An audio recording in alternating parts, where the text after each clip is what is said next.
And welcome, everybody. How are you doing? Welcome to another wonderful episode. As boomerang. Stop it. I do not boomer or ing. I am Mr. Boomerang Hop. I am beyond all that mortal pales. Yeah, we are currently waiting for Ken. Just as a full disclosure, Ken has had a busy week, so he did mention that he may be a little bit delayed. So we're gonna hopefully get him on shortly. But we do have the wonderful Mr. Stan Dahlin. Welcome to the show. Hello, everybody. How you doing? I'm doing pretty good. Hopefully the chat's doing good. How are you doing today, Mr. Hop? I'm doing quite well. How about you, Crum? Are you all excited for today's wonderful, fantastic broadcast? I am excited today. Excellent. Today we're having a block party. We started off with a debut of a brand new hot single. Perfect. Gonna hit Spotify and iTunes and promptly be banned from both. Excellent. Hopefully reaches #1 within the listening charts of the Canadian broadcastings. Exactly. It's gonna hit. What was that thing from South Park, like Persimmon or something like that? Something like that. They don't have platinum, so they had to go something else. Some Christian rock. It hit Rosemary. Yeah, exactly. So I just want to give people a brief rundown of the genesis of this entire stream and the reason why I've done these amazing songs, one of which we're going to be debuting in about a couple hours, so stick around for that. There's another song, folks, that saw it, but so this there was supposed to be a fourth interview with everybody's favorite appliance, kitchen appliance, we may add. Exactly. It is everybody's favorite tool. We're supposed to have a fourth interview. Is he like a tool, a gardening tool, kitchen appliance? It's so interweaving. It's like, my goodness gracious. Well, there's a remote chance that could be true. Or a milk substitute. Well, these jokes are getting a little soy, aren't they? Mike is in the chat. Mike Walters. Yes, we're going to be on Mike's channel this coming Friday. Just as an aside, we're definitely excited to go on and chat with Mike Walters. So give him a follow, check him out as well. But yes, the whole genesis behind this, we were supposed to have a fourth interview with Mr. Toye and his fabulous fucking fiance, Monica Rial. Wait a second, Crum. you're not bitter at all. No, I'm not. I'm not bitter. I'm not bitter at all. Absolutely not. 100% professionalism. I'm spicy. I'm not bitter. Just because she's a giant C word on a sandwich means absolutely nothing. Well, she ain't the only thing that spreads in that household, if you know what I'm saying. Oh! Oh, the smell from that. That's pretty wretched. Yeah. Yeah. So they were supposed to be on after the third. So basically we did the third interview with Ron. Yeah. And then we were supposed to cut that and then we were supposed to cut that interview and then do an interview with Monica. Because Ron insisted that Monica wanted to come on the show, which was awesome. Yep. She wanted to talk. Great. We were going to talk to her. We offered to have her on, no problem. And everything was perfectly fine. Then Monica was busy in her studio apartment. She had to talk to her fans. So don't forget, no problem. And don't forget, in a studio apartment, own separate bathroom, own separate kitchen, own separate couch, exactly. Separate bed. Yep. Casting couch attached to 2-seater. I've only seen pictures. I'm afraid of it, but only rumors. So yeah, basically, she set up a time and a day. This was supposed to. She chose July 5th. She said, "I'll be there on July 5th, and this time, great, no problem. We'll set it up." So July 5th rolls around. I send out the invitation, send out the invite, send out everything. No word back. I'm like, okay, maybe they're just busy. I'll just send them the links. They can join whenever they want to. So we set up everything. We're sitting in the studio. Give them a half an hour. No word. Yep. No show. No nothing at all. They didn't show up. They didn't cancel. They didn't say anything. And then about a week later, Ron found that he could make another Twitter account, or that he could get his Twitter account back. And then he decided. See, I wasn't going to say anything about Ron Toye. I wasn't going to say anything about Monica beyond what I've already said about them. That's fine. They want to ghost it. That's okay. I get it. Professional. We're just a couple of Canuckleheads. I get it. It's not a big deal. I don't care. We roll. Then Ron decides that he needs to find his balls again, and so he digs deeper than a certain Ralph did on an explicit video. So deep, a matter of fact, he's checking for colon cancer, for goodness sakes. Yeah, so deep he's applying for a social credit in China. Sorry. He decides that it was a great idea to pick a fight with me for absolutely no reason. With your pumps on, of course, and people don't understand that reference. It's like, what are you doing? So here's the thing. Here's the thing, right? Right. I gave him not one, not two, but 3 opportunities to come on our show. We were professional to him. We were courteous. I would even say we were kind. To him. For goodness sakes, we're fun, understanding. Yeah, we also gave him certain legal advice that he did not wish to pursue. Or we weren't nasty at all to him. No, you were very fair. No gotcha moments. No gotcha. No saying, on this day with this tweet, you clearly said blah, blah, blah, blah, blah, blah. None of that. We were criticized for being too nice to him. Oh, exactly. Because we're Canadians. Currency is our plight. It's an actual courtesy, for goodness sakes. People from Hawaii will understand that. Wouldn't they, Stan? Until we throw a spear in your back. Well, us, we just kind of put you on the Colombian ice shield and just let you sit there as everything just falls down. There we go. Yeah. There you go. So one would say that we were too nice to him. All right. So he decides to go out and say that I was not tolerant of I guess him and Monica's story, saying that I was victim blaming, saying that I was X, Y, and Z. And I'm like, hold on a second here. Let's pause the train. I think he was confusing you with Inish. And on top of that, don't forget, Mr. Story Toy was talking about his truth. It's like, what? His truth, not the truth? Oh, okay. I mean, like, I don't know how you could mistake myself and Emish. I mean, we had 2 very different approaches to things. That's perfectly fine. But it's like, okay, so he's out here on Twitter trying to paint me as being like victim blaming and not tolerant of victims and blah blah blah. I'm like, hold on. Well, you're not. You're not. We all know this. Everyone that watches your broadcast, following your Twitter, like every time there's a victim, it's like, okay, can we get the truck? Can we just run this over? Like, for the record, I even said that I didn't even care what Monica's reason was for not going to the authorities. I said it was validated because, you know, for victims at whatever they decide, if it is validated, right? Yeah. Regardless if you like the person or not. Yeah. But the point was, I was generally courteous, genuinely, to these individuals, and then Ron decides to open up his mouth and let the circus out. So I thought, you know, at this point, this is because we wrote off a fourth interview with him. We're like, okay, well, you know, we're at Toye Story 4. We don't get the interview. That's fine. Yeah. But I thought, you know what, this is a great chance to finally come out. Hopefully, we can get Ken on to give a kind of a therapist's breakdown. I'll give my breakdown. I'm sure Mr. Hop and Stan will give theirs as well about his absolute fucking meltdown since the time that he's been on our show to the time that led up to the show. Yeah. But the thought is like, we're going to close the toy box lid and we're going to lock it. We're going to weld that fucking thing shut. Like you know, how his babysitter allegedly did that to him. So. Oh yeah. Who holds on to that for years and years and years? It's like, you've been a little good boy today. Let's go play trains. All right, get the fuck. Oh, here's like a galaxy brain. Whatchamacallit, conspiracy theory. What if Ken Jennings is just the real Ken Jennings pretending to be someone else? That is a conspiracy theory, if I ever heard one. My goodness. So what do you think, Mr. Hop?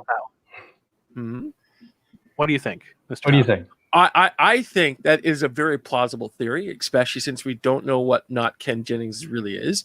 It's always an interesting twist, a decent ruse, if you will, saying, I'm really not this person.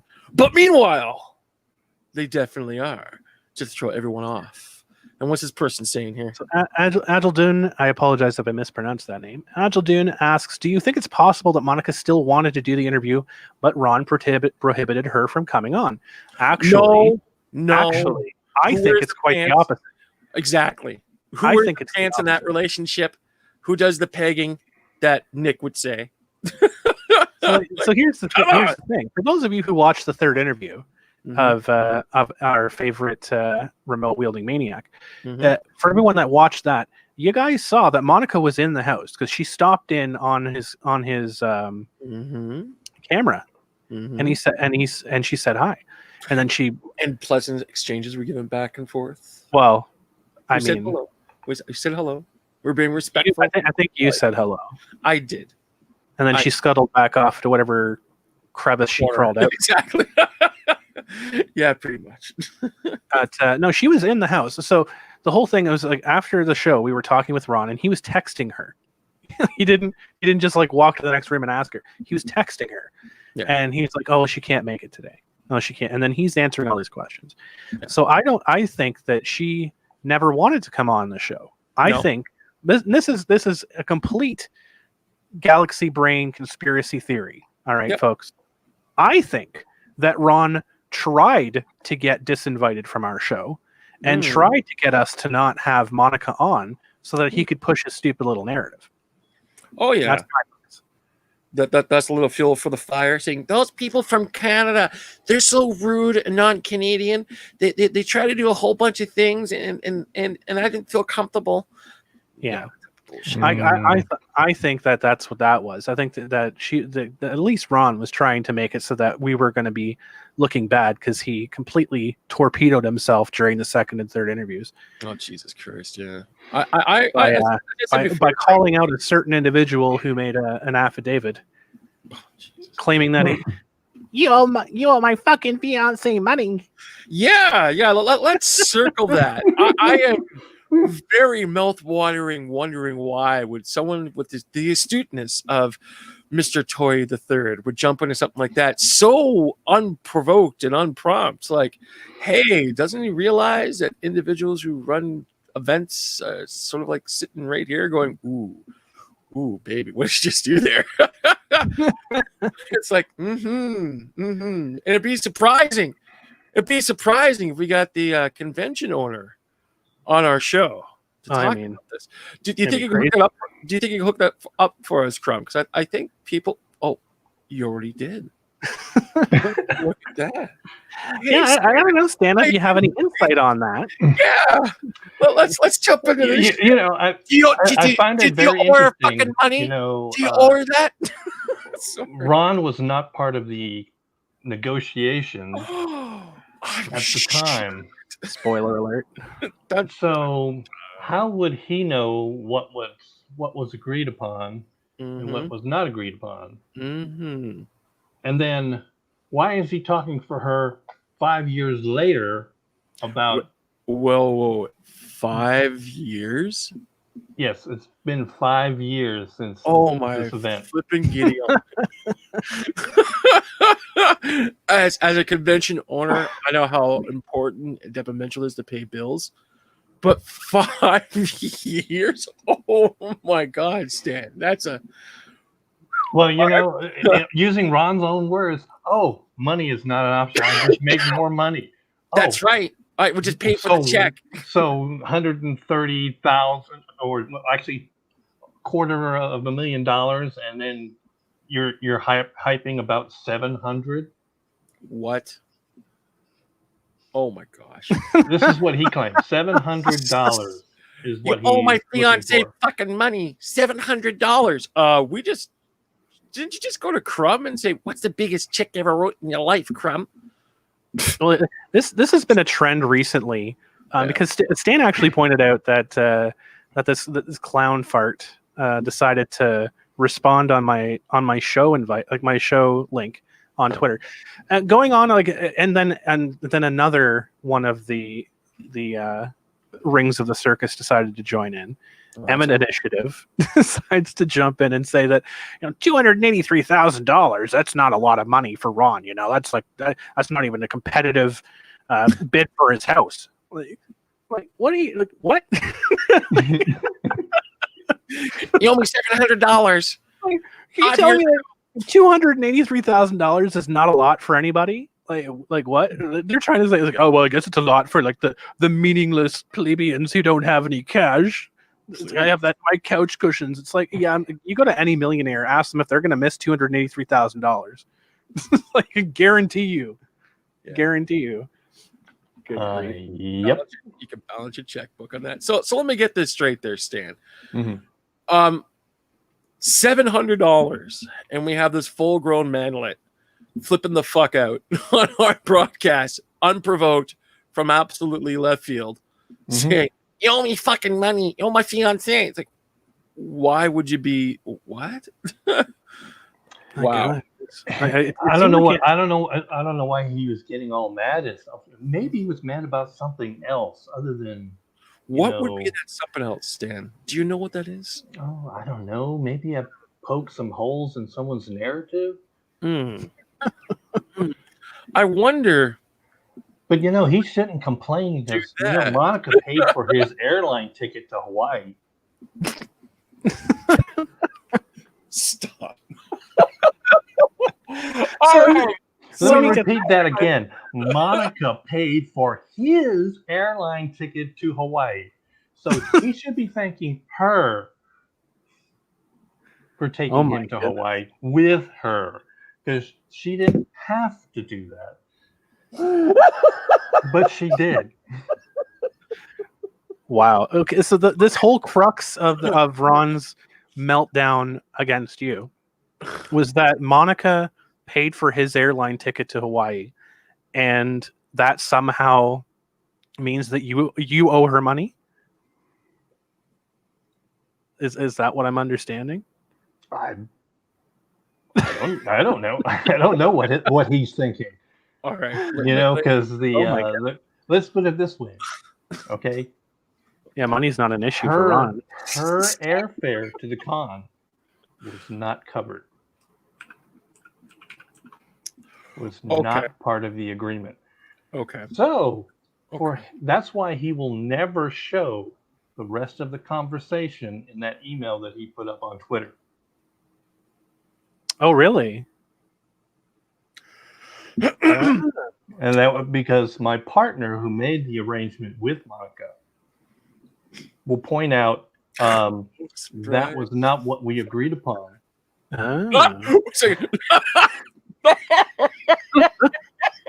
Okay. A lot of individuals who are watching this broadcast do not understand how hilarious I find this because, as I said before, I run series events within the town I live in. Plus, on top of everyone else, get your Comic-Con. Enough said with that. But stories like this are absolutely hilarious because it goes to show that there's a lot of work that goes into these events. And sometimes things get changed around the last minute. Things are completely out of control. And it's always funny to hear stories about this. And you got Ron saying, "You owe my fucking fiance money."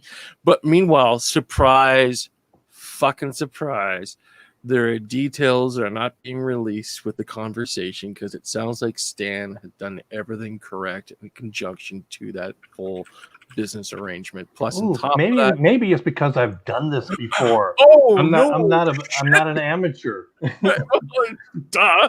This isn't your first pony show, for goodness sakes. And hey, Ron, I've been doing this for more than 18 years.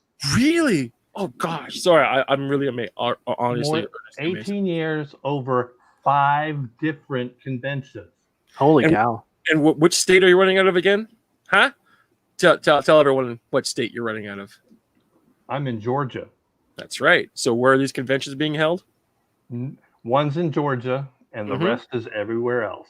That's right. So the thing is that you have multiple locations. You're all over the place. Locations. And the thing is that, do you think that everything's going to be just as fine as silk when you jump from state to state to place? No, there's going to be hiccups. You would hope so, and you plan for it, and there's always something that pops up. And on top of that, if you're a crook, your supporting staff will no longer be working with you. So again, 18 years, $700 fucking dollars. Oh my God. Yep. That's wild. Oh, I mean, it's not the first time that Ron's stuck his foot in his so far in his mouth that he's like, he's suffering from foot and mouth disease. Oh my goodness. Crumb. We may have to operate. Wait a minute, we're doing that already. Well, that's absolutely. Well, there a little birdie told me something. Oh, what? Something very interesting. One of the cosplayers that Ron has been disseminating, parading around, and it's something we've actually ran into before as well with our little brainlet that we deal with from time to time. Sandwiches. Yummy. Yeah, roast meathead sandwiches. So we had, so I had somebody very, very close to Vic. Tell me a story, and I'm sure Stan can corroborate this. I heard it from Vic. So anyway, well, maybe you're better to tell than I am because I didn't hear it from Vic. I heard it from someone close to Vic. But if you heard it from Vic, then what did their close friend say? Well, the story that I heard was that the cosplayer that Ron is parading around on the internet and saying that they didn't have permission, didn't ask permission, about so terrible, horrible, is actually one of Vic's biggest fans. That, and she's also part of the Reasonable Rangers. Yep. She's such a super fan. She's an adult. Adult, yeah. How odd. And she looks she is a lot older than she looks. How incredibly odd. So someone who's taking really good care of themselves, making sure all the right T's are crossed and the I's are dotted. They go to be very keyword here, professional. They go to numerous conventions every year. Well, they used to before Corona. How odd. A lot of things happened before the virus. And I've met them. I met her and her boyfriend. So and they've attended my show. Awesome. I should say attended my shows. And I've also seen them at other conventions that I have attended. Gotcha. So, Gotcha. So I know who this person is, and it's another sad story where these people take stuff off the internet and use it and twist the story to fit their narrative. Someone does say ain't so. Someone does that online? That's unheard of. That's crazy. Gosh, Crumb, who does stuff like that? Well, I could name at least one. Oh fuck, we could name. We could be here all day. Do they take the dates off of things? You know, that's always kind of fun to deal with. It's sort of like, you know, someone sees them for the first time, they're clutching onto their pearls, going, "Oh my gosh, I don't believe this happened. I feel so powerless. I think I should react." Meanwhile, this happened 5 years ago. Well, I do want to bring in one person here. This is one of our other top Patreons, Phoenix Allram. He's just joined on his lunch break. So just to let people know, one of the perks of our Patreon, if you take the top tier of our Patreon, then you get invites to our shows, and basically any of the shows. And all the money goes towards helping a Helpy Crumb to develop more content for the whole internet to point and laugh and enjoy. I throw money at more people to make them show up. So I'm gonna add Phoenix into the conversation just briefly because he has to go soon. So okay, cool. Hello, Phoenix. How you doing? Phoenix, one of our supreme. Might I add also my Patreon money makes Crumb drink. So there's that too. It's true. Happy to help your alcohol addiction, buddy. Every dollar goes towards a whiskey. There you go. Hopefully AA if it gets there. And don't forget, dear friends, we're not talking about any type of whiskey. We're talking about the top shelf whiskey that you need not one but 2 employees to fetch it from the back in the vault. So it's not Canadian Royale, it's Canadian Royale. Mm-hmm. Damn straight. So how you been, Phoenix? How are you? I'm doing good. I settle home. I'm painting my walls. On my lunch break, I get a hop back to it. So you've just briefly before you have to run, you've seen the interviews that we did with Toye, and you've seen the aftermath and the consequences. The consequences. There's a word for it. I can't. Idiotic, asinine, calamity. I unfortunately saw the interviews. I lost a lot of brain cells. Well, and you saw the subsequent. That's the word I'm looking for. The subsequent meltdown. Oh yeah. Of Toye on Twitter. So you've seen, like, what do you think? I'll just ask this. I'll go around the table here. Bot or not? Do you think that this reply is a bot or is it not? Is it actually calling Toye bots to insult the bots? So I probably say it's a Toye. It's a Toye. It's a Toye. All right, Stan, what do you think? Probably prior to. I think 1 week after his last show, it was all him, and then everything recent is just program bot, just to reply to everyone and anything, whether it made sense or not. Well, that is interesting. I'll get into a little bit more about that in a second. Mr. Hop, your thoughts? Well, thank you very much for allowing me to retort for this particular question. Usually when I think about bots, I think like AI, artificial intelligence, emphasizing the word intelligence. So it's a pretty it's artificial idiocy.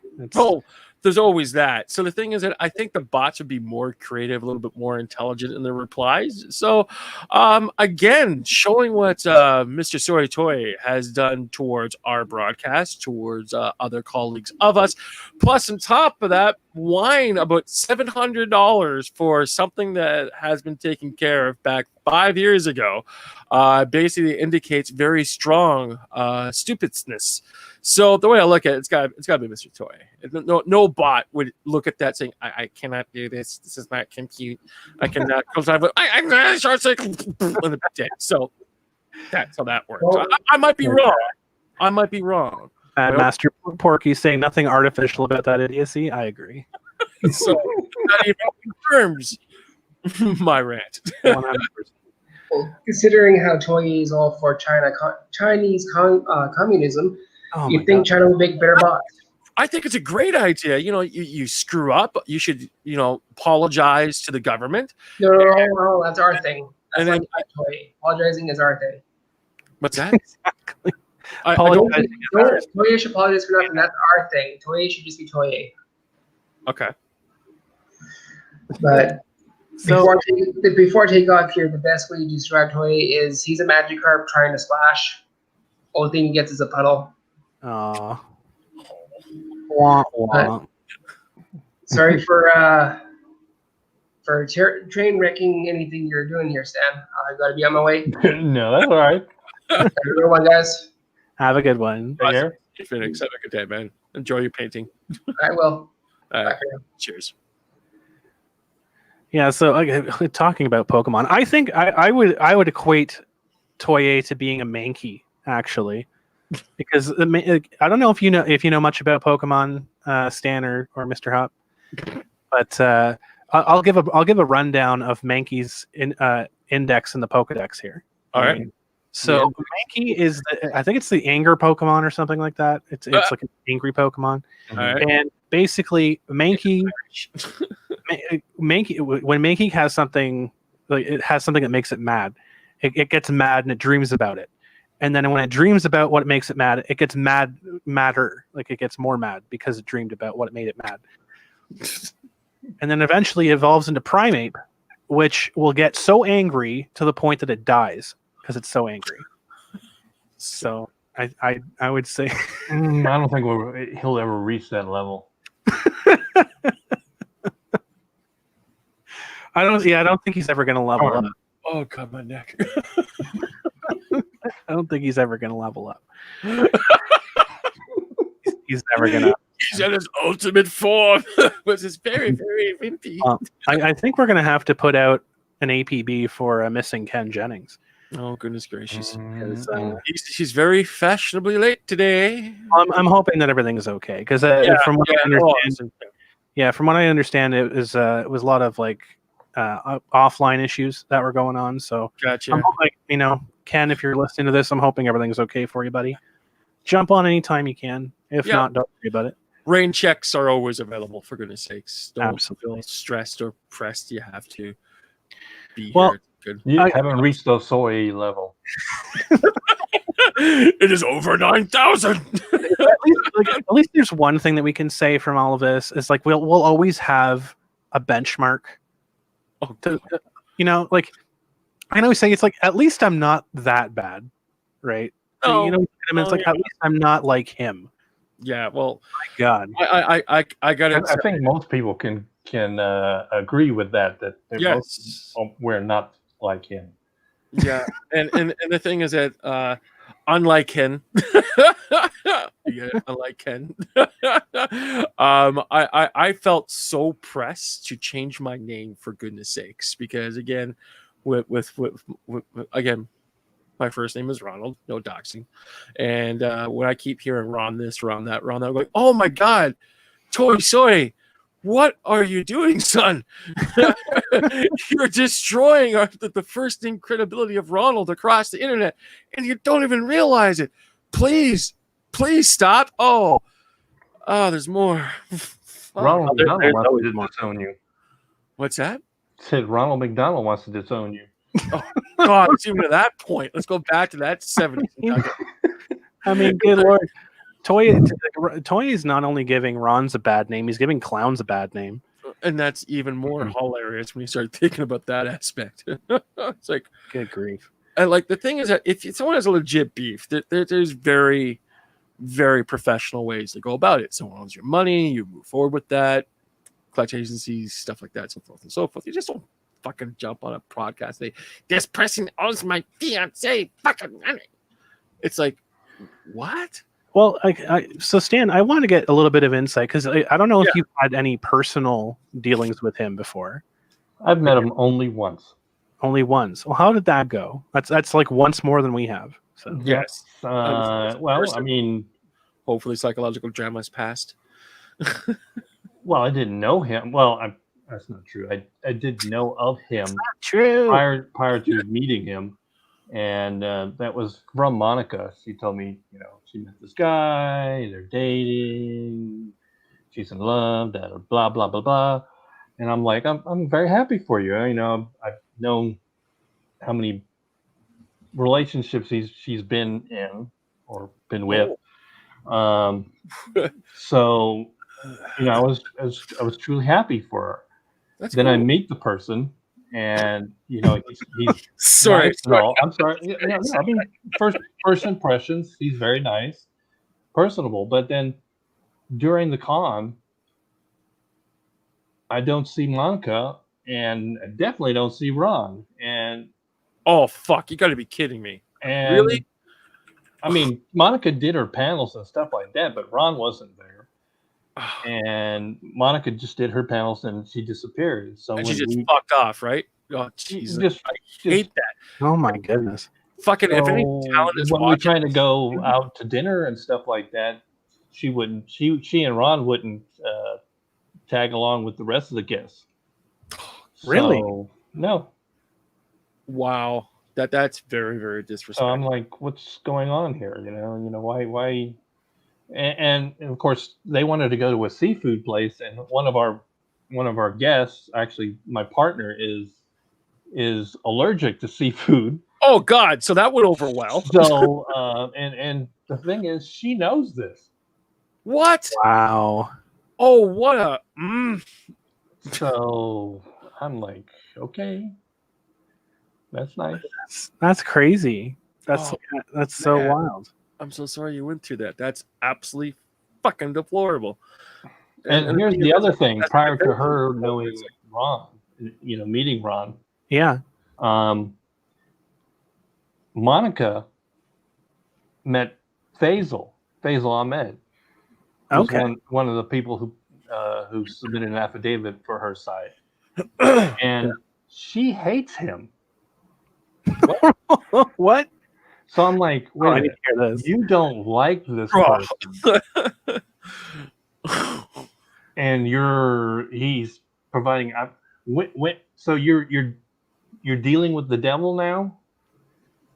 You hate me. You hate Vic that much that you will deal with the devil. Oh. So let me get this straight. Faisal Ahmed is like literally simping for Monica Rial because she just can't stand him. Well, they have something in common. They don't like Vic. She don't like Vic anymore. So they've both been looking for allies. Oh my goodness! Wow, that's fucking. So let me get this straight. I'm not quite sure if people understand this, but usually when a convention owner brings their guest list to the full tally, there's usually not a lot of wiggle room to bring additional people. So usually when talent will say, hey, can I bring my wife and my 6 kids along? It's like, no, why? Because if you want to pay for it. Yeah, exactly. So, but however, making the extra room is really, really tough. And for a convention owner and runners and people who run conventions, when there's extra work to do, it's like we are courtesy going out there and really breaking our backs to make sure that the talent that shows up are happy and they're there. But however, along that particular aspect of things, you see some social decor, like such as we are going to stick around the convention. Since you bring us in, we're going to make sure that your event's running properly. We're going to make sure that our name that's on the fucking marquee is completely reflective of what we're doing.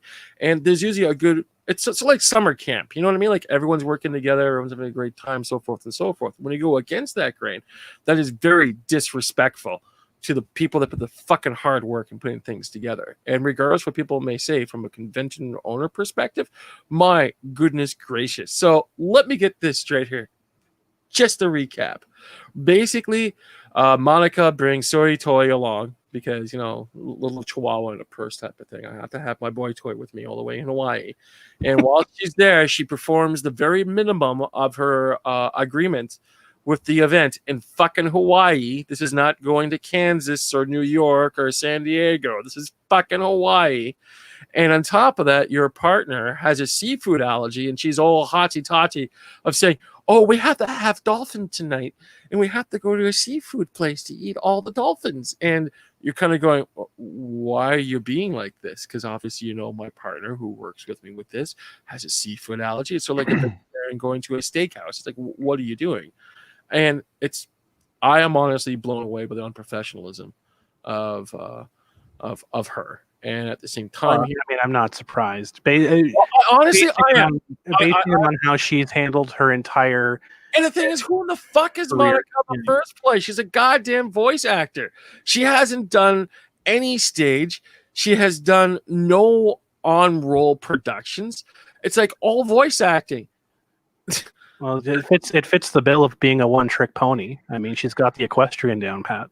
She's certainly an ass sometimes. Especially Mr. Hop and Crumb, do I want to make this even more? Kick it up a notch. Oh, we like it spiced up here. Add another level here. Let's do it. Oh my! So hit me. She knows my partner. Okay, mm-hmm. She knows my partner very intimately well. Oh my goodness. Okay, we're not talking about dating or anything like that. All right. Okay. They have a rapport. They have a rapport. They work together. Mm-hmm. My partner is from the anime industry. Okay. Awesome. Okay. And he's worked with Monica as her director. Oh, really? Her ADA director. Yes. Oh, wait a second. It's getting a little spicy already. Let's talk about the workplace, shall we? So she shouldn't be acting the way she did in Hawaii, because she's known him for at close to 20 years. What? So there was no excuse. I mean, granted, my partner has made some jokes and got her to think certain things. Oh, goodness gracious. Like Ruminade. The drink Ruminade? Yeah, oh yeah. Yeah. We would go to conventions, and she would get a Ruminade, and he would always say, you need to drink that up or get some more, because, it's banned in this state. This item is banned in this state. So they're not supposed to be selling it there. So, and she goes, really? Of course, that's a joke. Of course. Okay? And then he would see her again at another convention and do the exact same thing, and she would fall for it again. Sorry. Oh, I mean, she does believe literally anything she's told. Oh my God. That's hilarious. So this is how Toye and Monica communicate so well. That's just absolutely fantastic. Well, I don't know about them. I want to know about them. Anyway. Oh wow, that's so you've known Monica for quite a long time then. Yes, almost nearly 20 years. Holy cow! Has any of this stuff ever come up at all before? I mean, I would assume a person that she's known for 20 years, you've seen some good, you've seen some bad, etc. Has any of this these types of situations ever crept up before? Convention owners, you have to deal with certain dramas during the show and behind the scenes. I mean, there was a time in AWA where AWA is Anime Weekend Atlanta. I had 3 female VAs together on a panel. They were all doing fine. Monica was one of them. They were all doing fine, and then after the panel, at the backstage, 2 of them started getting into some kind of drama. Oh shit! All right. Fuck. Monica comes up to me and says, I am not a part of this. I don't want nothing to do with this with this cattiness and stuff like that, and it's just says, whoa. Our next panel that we're all three of us supposed to get. I'm going to skip it. Is that all right, Stan? Because I don't want to be anywhere near these two. And I said, okay, fine. Yes, okay. You are so generous. So I have to go and talk to the other two. Exactly. And find out what is going on. And on top of that, how many other fires are you putting out at the exact same time when you're spinning plates and eating chainsaws and stuff like that? Well, during AWA's job, I'm just a guest relations director. So okay, gotcha. I'm just dealing with that and any drama that goes on in the green room, if there's any drama. Yeah. I had this time when I was meeting a person who was going to interview one of our Japanese guests. Mm-hmm. And I had a friend of mine who's also a guest of ours, who's very fluent in Japanese, who was going to stick with my Shinji Aramaki is the guest. Okay. So he was going to babysit him while this guy was interviewing and translate if he needed to. That's awesome. So I go downstairs because we're going to have the meeting in a controlled floor of the hotel. Okay. And it's usually for our guests only. And so I go down to the lobby to meet this guy. This guy is a former Anime Expo organizer. Okay. He tells me such. Okay. I've never met him before. I've met some of the people from AX, but I've never met him before. Gotcha. And he starts to berate our show. What? And I'm like, excuse me, you're about to interview one of our guests and you're going to berate me about certain things? Oh, my goodness. Oh, fuck. This is why Crumb doesn't let me talk to people. Because Crumb knows exactly how I would take that. And it's not Canadian. I'll just put it to you that way. I was losing my patience with the person, and I was about to end his interview with Aramaki, and he finally took the hint. Yeah, and then I took him up to the room where he was going to meet with Aramaki, and he goes in there, and I leave the three of them alone.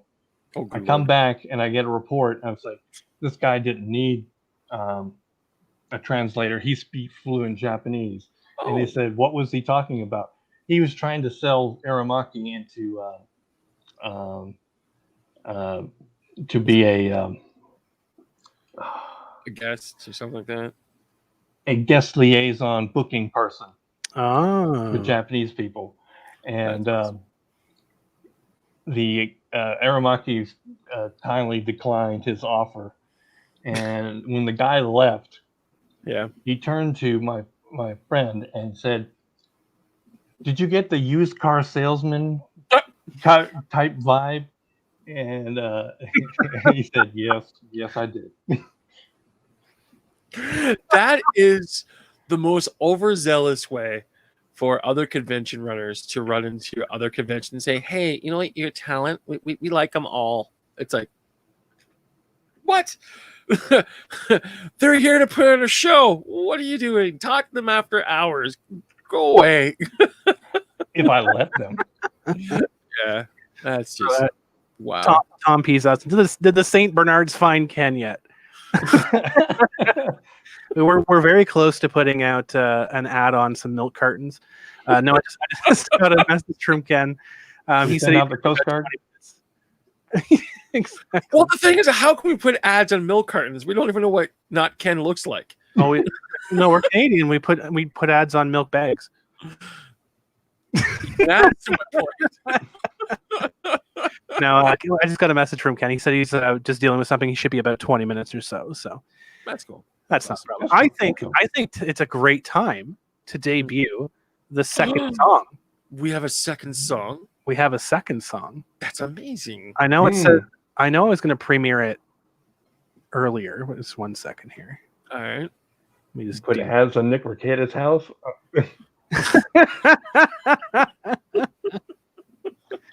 Let me just pull this up here. It's going to be a minute. Awesome.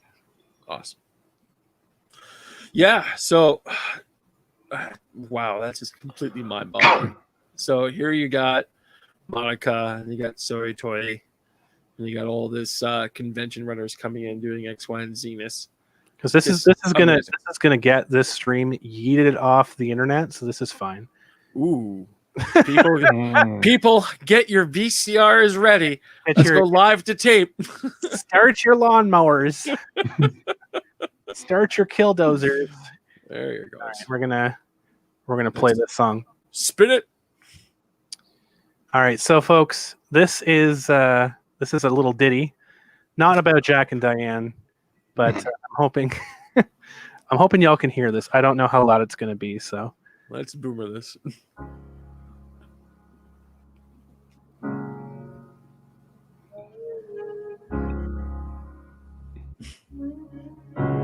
Spend all my time wheezing through a broken lung. Hope my clients will pay. Pray there's a reason DCPA's good enough. I'll file on the last business day. I'll need a distraction. A beautiful release. Oxygen leaks in my veins. Let my balls empty. Oh, please, God, save me. I'll feel alive again. In the arms of a consulate. Away from time here. From my dark, cold motel room. And the settlements that I fear. Oh, pulled from the wreckage of my miserable request for fees. In the arms of the consulates. Sky. May I find some new career.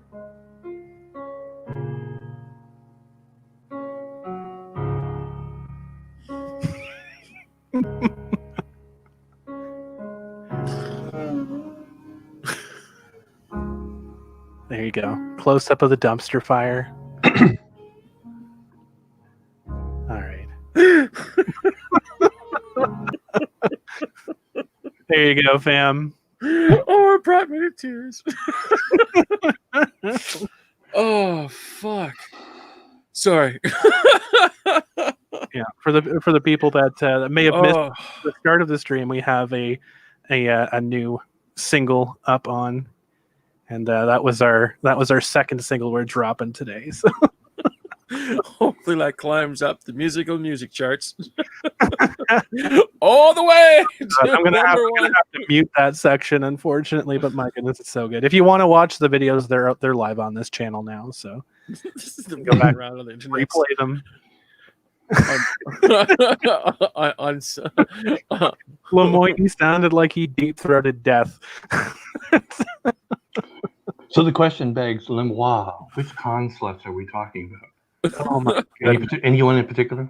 Oh my goodness. I think that was his discussion about consulates was around Dominic Sky. So he's thirsting after that false booty. He's going after that one. Awig 81003. Crumbreon, have you sent that to Ty Beard? Not yet. Feel free to tag him. Feel free to send it to him. You know, Crumb, we have the best chats. The best chats that the intertubes and the YouTubes could possibly put together. Maybe the people in our chats could send us to Ty constantly. Ty wakes up to 800 notifications. It's in his email. It's on his Discord. It's on his Twitter. It's on his Facebook. It's everywhere in my friends of the Canuckleheads broadcast. Please go out forth and bring this entire Tabius's full, undivided attention. And I do appreciate. Damn it, Crumley lost the case. Damn it. Damn it. Damn it. For people who are wondering, I provided the vocals for both of those songs for the other one as well. I don't know how many people actually saw the first song. I don't know if you saw it yet, Stan. No, I didn't see the first one. Oh my goodness. Did you want to see the first one? I don't know. Wait a second. Crumb, I think we're obligated to show our guest this particular little ditty that you spent so hard and working on. And the creativity behind this is absolutely immense. And unfortunately, our poor viewing audience will not understand how hard you worked on this, slaving on every word. I mean, it felt like an hour doing it. It's not that much at all. Make sure we forward it to Nick. Yeah, we should. I sent Nick one. I don't think Nick sent. I don't. Wait a second. Oh, only one? What? I sent him the Lemoyne one. I haven't showed him this other one yet. Do people want to see the second one? Chat, let me know. One in the chat if you want to see this other song if you haven't seen it already. Two. Which keystrokes do they tap in? 1 and 2. 1 and 2. Okay. If people out there want to hear this or not. Yeah. We'll let people. Viper Talon says yes. Please let's play the first one. That's a lot of ones. Holy shit! I can't see the chat. I'm assuming it's marvelous. Dem's a lot of ones. It's going and going. I told everyone we have the best chats on the intertubes. There we go. Look at that. This is all for you, chat. So all for you. I did the vocals on both of these. Of course. I put together the songs. I obviously didn't play the music because I'm not that fucking talented. And yes, I don't know if you heard earlier. Yes, Mike, we are very, very excited to come on your show. We're very, very excited. Okay. So here we go, fam. This one's dedicated to Stan Dahlin, by the way. Oh, geez. Standard.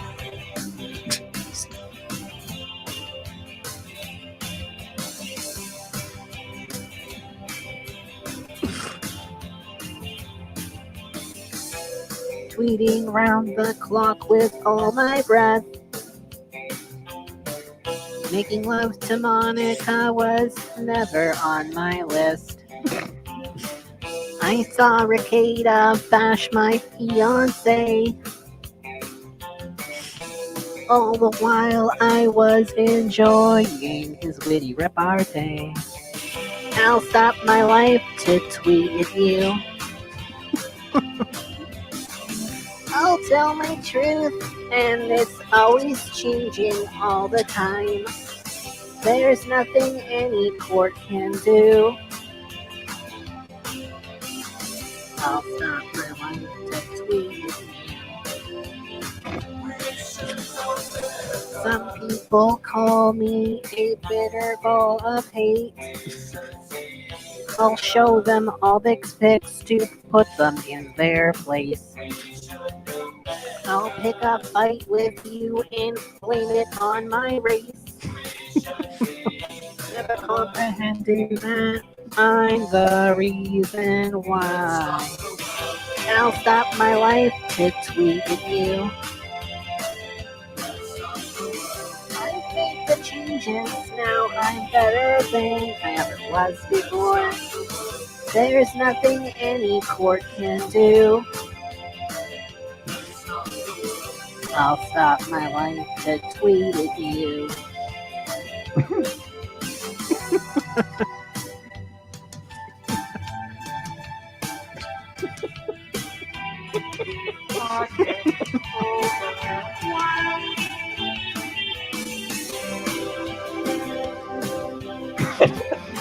Oh god.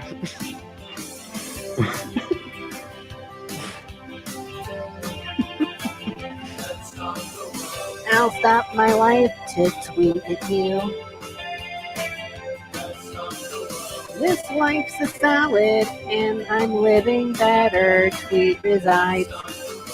There's nothing any court can do.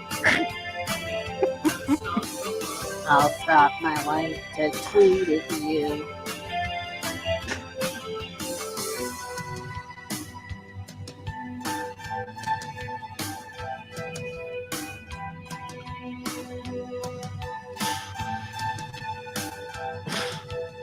Ooh, ooh, ooh, ooh, ooh, that's it, Monica. Get the remote. I'll stop my life to tweet at you. Just read these books, then you'll be better, just like me. There's nothing any court's gonna do. I'll stop my entire fucking life to tweet at you. And once I get banned, I'm gonna make another Twitter account, and I'm gonna post again, and I'm gonna talk to you even more, and I'm gonna keep doing it. Because if you think that I'm afraid of a judge, you better think twice, and you better pick up your fucking phone when I call you. Remember that. The last time that someone did that, oh man, I got so mad, but I'm like so much better now. Like, you don't even know. I was like so much better now. But where are you going? Get back here. Get back here. There you go. We'll put smileys in the chat for that one.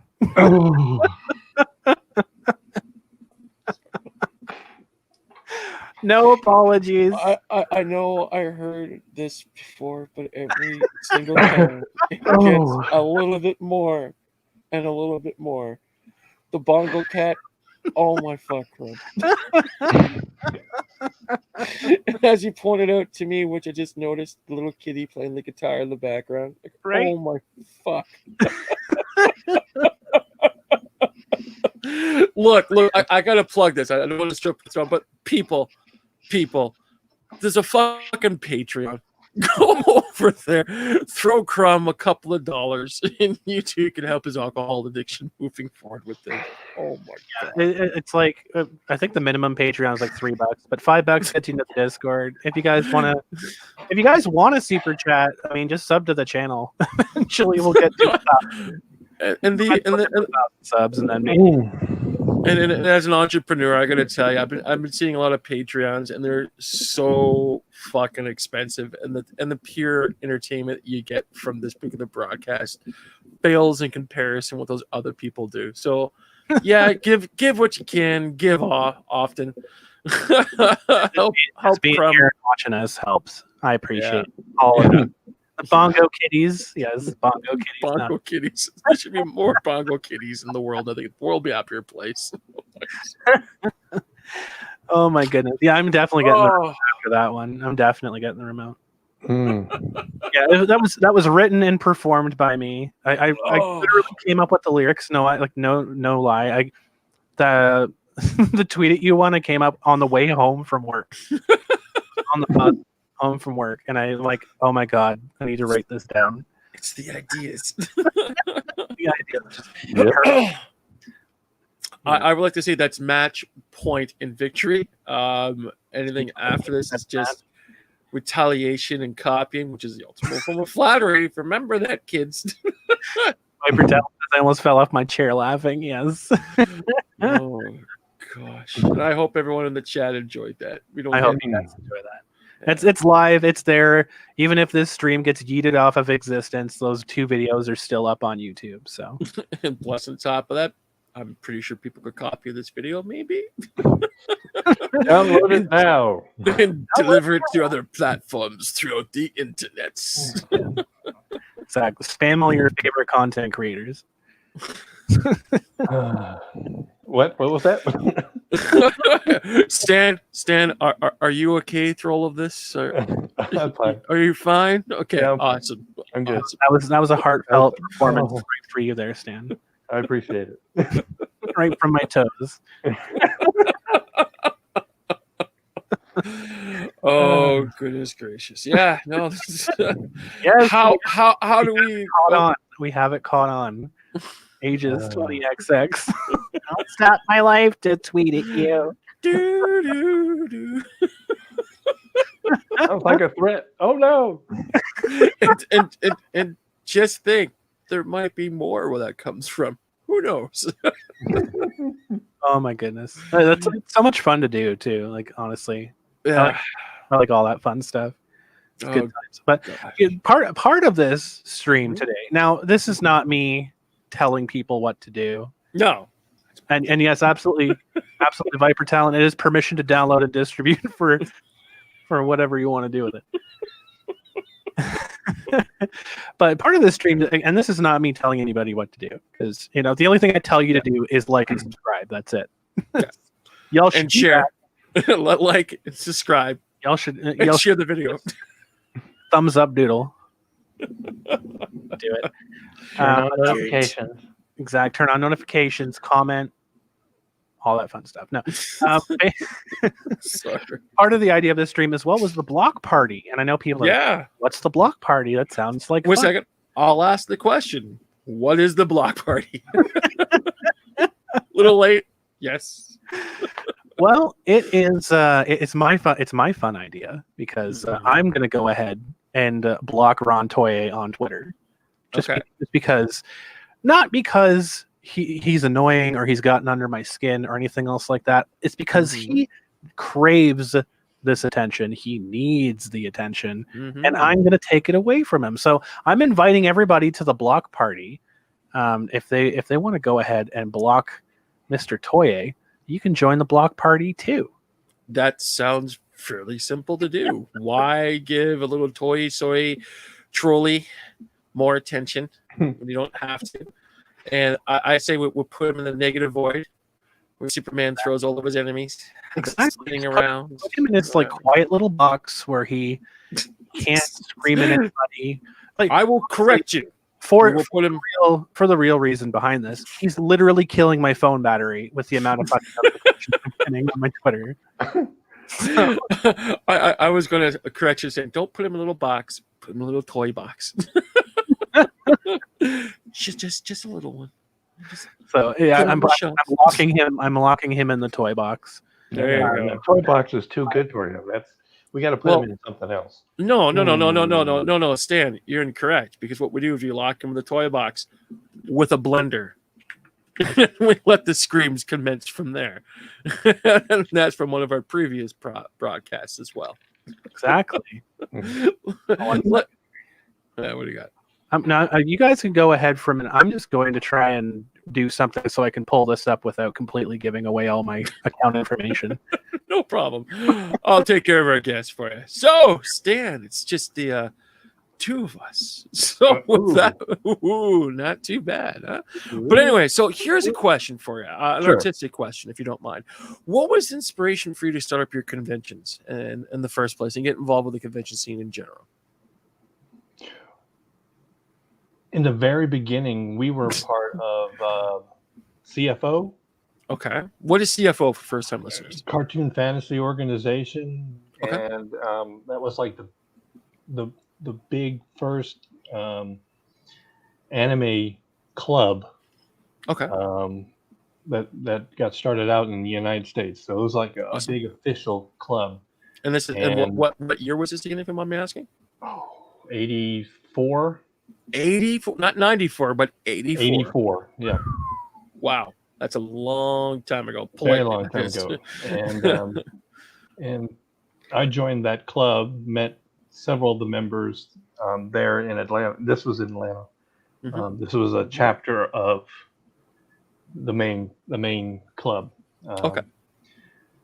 And we all enjoyed it. A number of us have volunteered at other conventions, sci-fi, the Star Trek, of course, the Doctor Who conventions and stuff like that.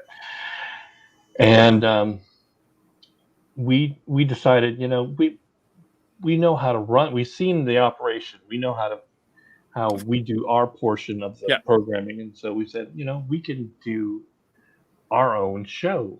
That's cool. and do it on anime, because there wasn't an anime convention at all. Anime was part of everybody else's convention, but was not quick question: did you guys call it anime back in the 80s or Japanimation? We call it anime. Call it anime? Okay, cool, cool. But no, we didn't use the call Maycheck Japanimation title. Okay, gotcha. I was part of a fairly large anime club here, and back in the 80s was all just called Japanimation.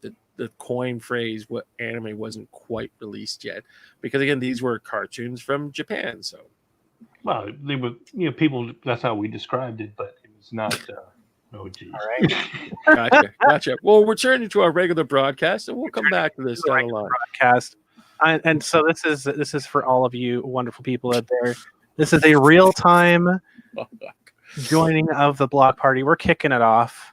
Let's just say let's take out the batteries from the remote. There we go. Remove his source of power, and let's bid adieu. It has been wonderful. Farewell, sweet prince.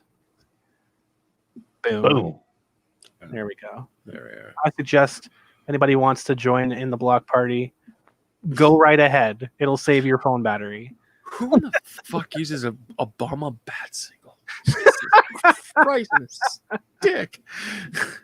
We're calling for Obama. Why? Joe Biden's around. He's so I wasn't at a straight face. But continue your Japanimation talk. Thank you. So, Stan, we were talking about you were part of a wonderful cartoon club, and decided to say, "Hey, we can make a lemonade stand. Break out the vodka." So please continue. So we started our own convention, and we did a test run, and we called it PandaCon, and this is prior to AWA. PandaCon, gotcha. And it was basically held at someone's apartment, and we had invited several of our friends. Of course. And it's like, you're coming to the show, right? Oh, everybody was there. They brought all their VCRs, and we were doing a large subtitling. It was a subtitling convention. Oh my goodness, that's amazing! Awesome. So everybody jockeying into position to try to get the VCR closest to the subtitling machine, and everybody daisy chained from there. That'd help you if you were at the end of the chain. Isn't that like what it's like though? It's just when running a train. You don't want to be the last one. You don't want to be the caboose. I almost want to do that for our event. Old school. It's like VCRs. When we first started off, and we made a con T-shirts, and in fact, I still have the artwork for that con T-shirt. Cool. I don't have the T-shirt, but I have the artwork for it. That's awesome. Oh my goodness gracious. And I might post that up on Twitter. Just throw it up there. Well, I gotta find you on the Twits. How can people get a hold of you through that? If you want that. If you want that attention. If you put my name, Stan Dahlin, I'm very original on my Twitter. Just plain put in search Stan Dahlin. Boom, there you can find me. There's no fancy names or whatever political stance I'm taking or So are you trying to tell me that on your Twitter sorry, so basically you're trying to tell me you don't have the Obama bat single? Oh, hell no. It's a shame. That's a missed opportunity. That's okay. That's right. Oh, to tell you the truth, I don't even know what. I haven't even looked at my. Oh, okay. my wallpaper. Yeah. It's a Japanese temple in the Valley of the Temples in Hawaii. Is my wallpaper. Nice. So it's a beautiful thing, beautiful serenity type thing, and not this damn bats Obama signal. Oh my goodness. Yeah, it's I know. Oh fuck! Sorry. Our good little friend here that now has no way of replying to my stuff on Twitter. He's Probably he said he's going to be watching this stream after. He's not watching now, apparently. Oh. I doubt it. X in chat doubt. He's not watching.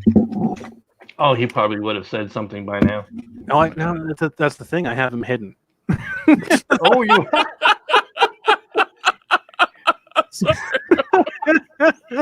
He's in the toy box with the blender.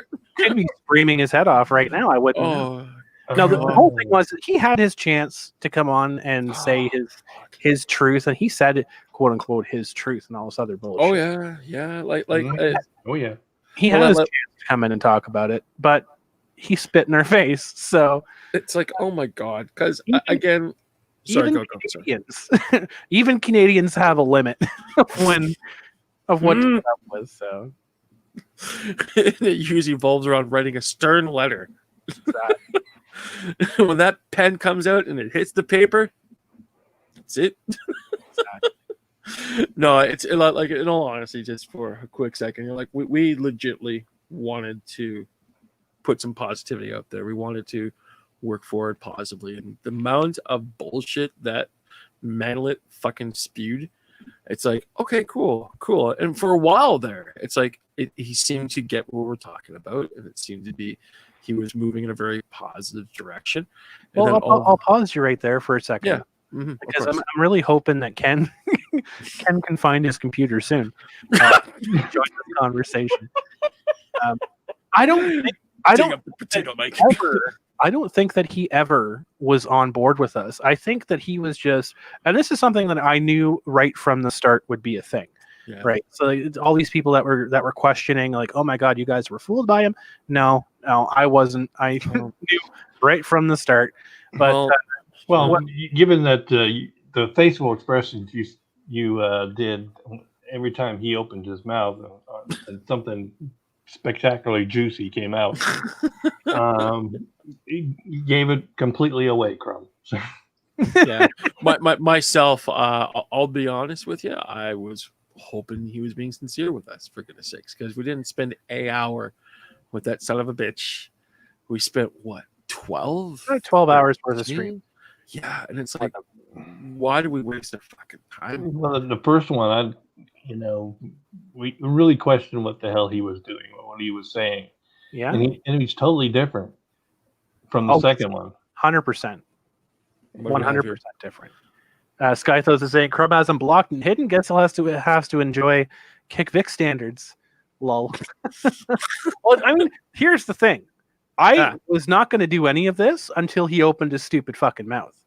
Like that's basically what it came down to. It's like, all right, you know what? Ron has a way of making more enemies than friends, and he's building up on this hill, and a lot of people call that Custard's last stand. Oh yeah, that's the hill he's going to die on for sure. Well, something's definitely going to rot on that. Oh, my goodness. I'm getting rumblings that Ken has just sat down on the PC. Should be on. Getting update progresses of Ken's movement towards the computer. And folks, keep in mind, this is Jen's journey towards his computer. We haven't talked about the microphone yet. Exactly. Haven't got there yet. Yeah, but like Tom P is saying, like, Ron was never on board with you. He used your forum to spread his BS like Velveeta on a Triscuit. I agree. That was the thing, though. We're not a very big forum, right? I mean, I'm not under any illusion that we're that we're a Nick Rekieta or that we're like a Drama Alert, whatever else, Keemstar. I'm not under any illusion that we're not that. Like we're not even a tenth of that. I was told the opposite. I was told we have the best and biggest chat in the whole YouTube's of lands of things and stuff. We have great chat. That's absolutely true. That is true. But, the best chat. The best chat. The best China. The best ever. It's better than China. The point is that we're not a very big stream, and so anything that he says, it might get clipped here and there, but the general thing is, the people that support him and that like his message are not going to be watching our stream. Now, why would they? Number two, the greater defamation, quote unquote, of what he's saying is all shit he said before, and it's all going to be said in an empty forum, which not many people are going to hear. And the cherry on top of all of this is that he said, unprovoked, we did not provoke him or lead him to say anything. As a matter of fact, we gave him some advice. We didn't tell him to like eat a bunch of Arby's and Taco Bell before the stream and then wear white underwear, right? He decided to come on and shit his own pants on a stream.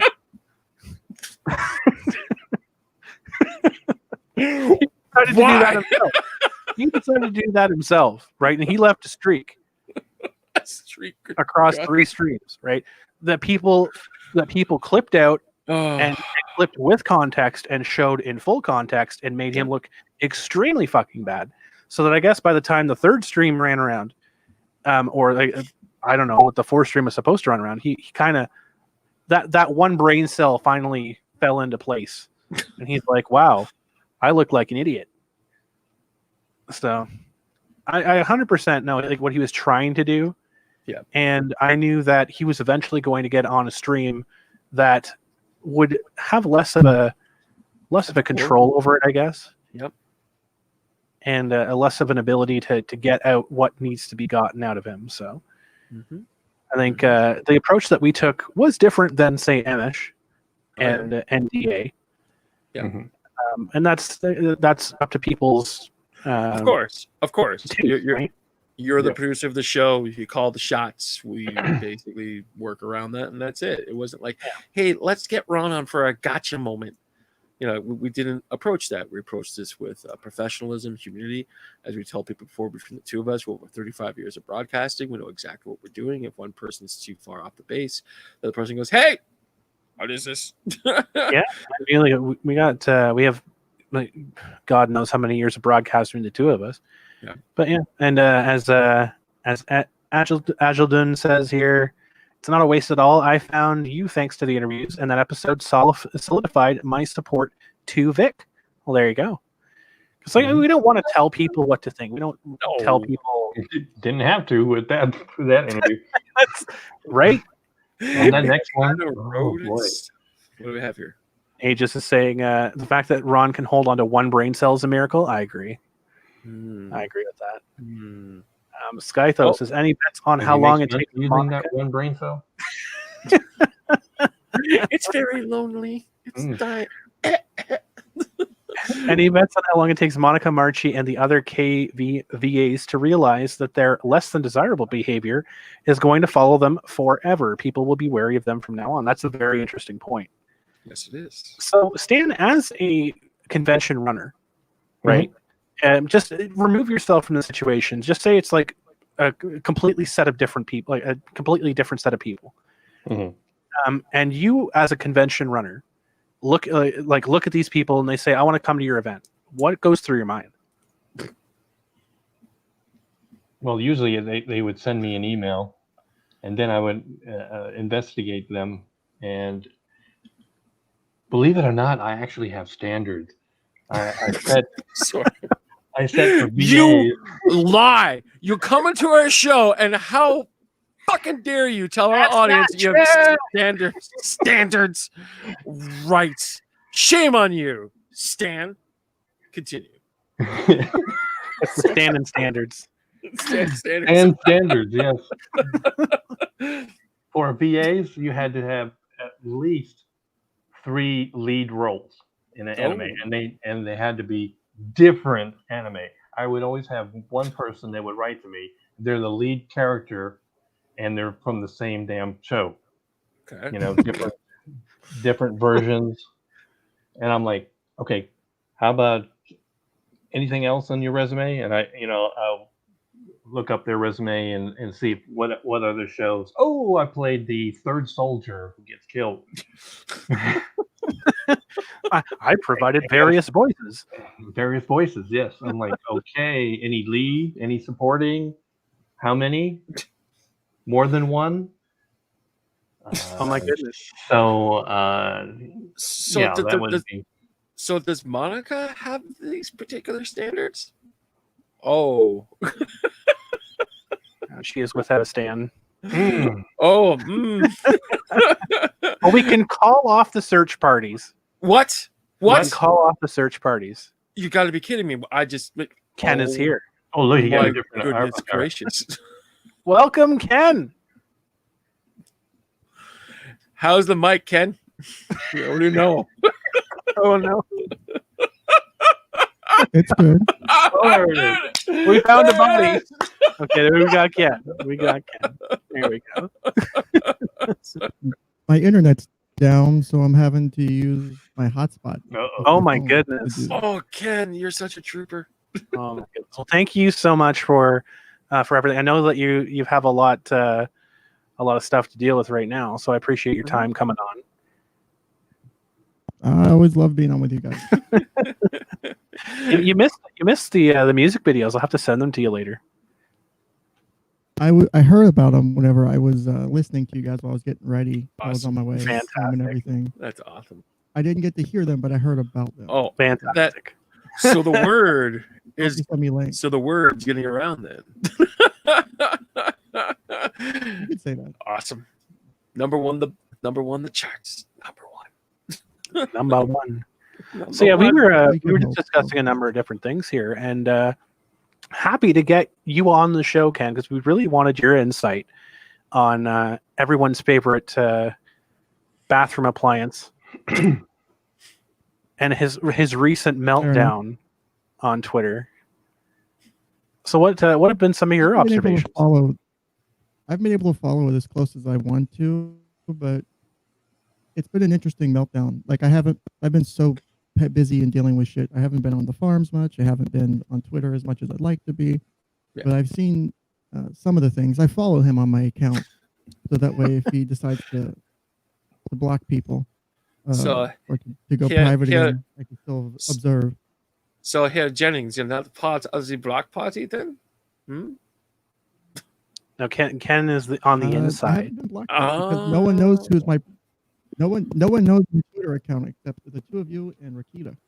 Very, very tricky of you, yeah. Very, very tricky. It's going to stay there. So you would never guess it unless you knew it. So never. The two of you can attest to that one. That's true. As a matter of fact, as I mentioned before the earlier broadcast, I'm following the other Ken Jennings now, and I got to tell you, he's a bit of an attention whore. He's a dick. I can pick up on that. Fuck. He's a dick. I'm kind of regretting this now. I'm going to the courthouse and getting a name change.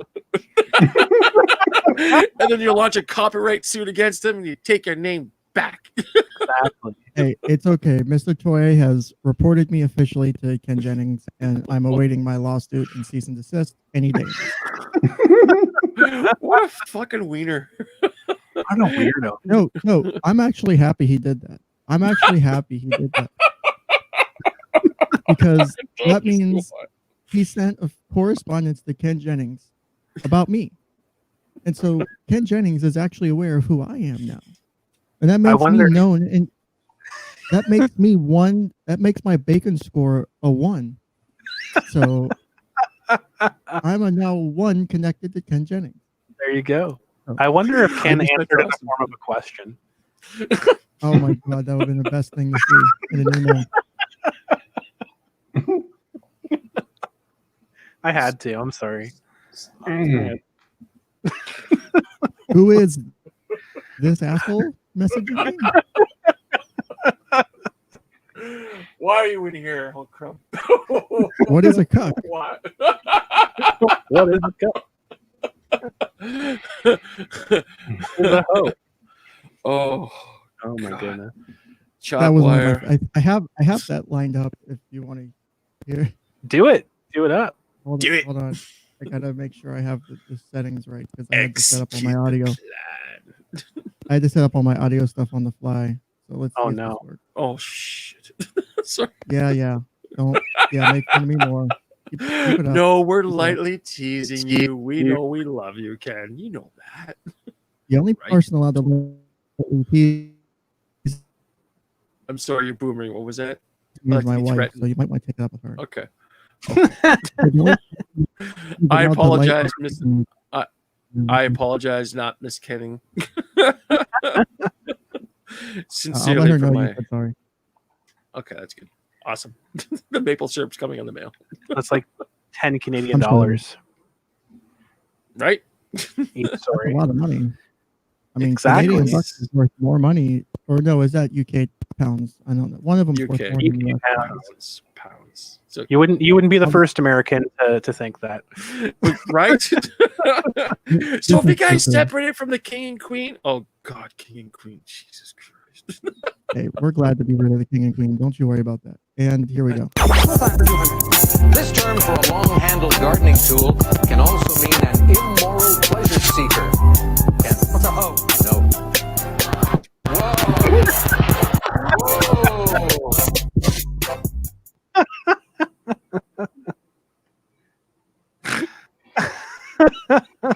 All right. I'll never good. get tired of that. Between everyone's soundtrack, we got an album here. It's just that simple. We gotta press this shit. We gotta make t-shirts. We gotta get a line of merchandise together. Oh my goodness. Oh my goodness. I think we can take that section of the Jeopardy clip and we can make it into some sort of rap and just like keep repeating. It's like, what is a hoe and like other stuff and throw some nice. I know a guy on YouTube who's pretty famous who might be able to do something with that. I don't know. That would be amazing. Like, I don't know if he can, but that would be the funniest thing. I would die. I would be happy to die. I'll commit Sudoku for that. So There's no second funny. We could make it happen. Yes. We can make it happen. I will do so. I will commit Sudoku. It's nice to meet you too, Stan. I didn't ignore you if you're still there. Sorry. Ken, right? Yeah, Ken. This is Stan, Ken. Not Ken Jennings. Not the That's real right. Ken Jennings. Sorry, I forgot that. This is the real Stan Dahlin, though. Yeah, exactly. Unlike He's the not afraid to use his real name. Listen here, you pussy. The real Stan Dahlin. I will fuck you up. Look for Ty in the parking lot. I'm gonna fuck him up. If anyone remembers the internet about 5 to 10 years ago, those flash soundboards that were really popular, like from like movies and different people, we need a Toye flash soundboard from all the shit. From the Fuck yes. Sorry. That would be fucking amazing. Like all the good clips. Like I'm gonna fuck you up and.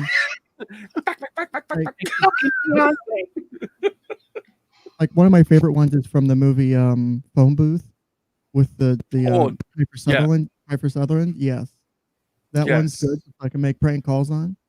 It's horrible. So good. Make prank calls. The Arnold Schwarzenegger is a high-powered rifle. Like those are great to do prank calls with. Oh my goodness. Well, I know that you haven't really been able to see a lot of the fallout. I guess the radioactive fallout from Toye's complete meltdown.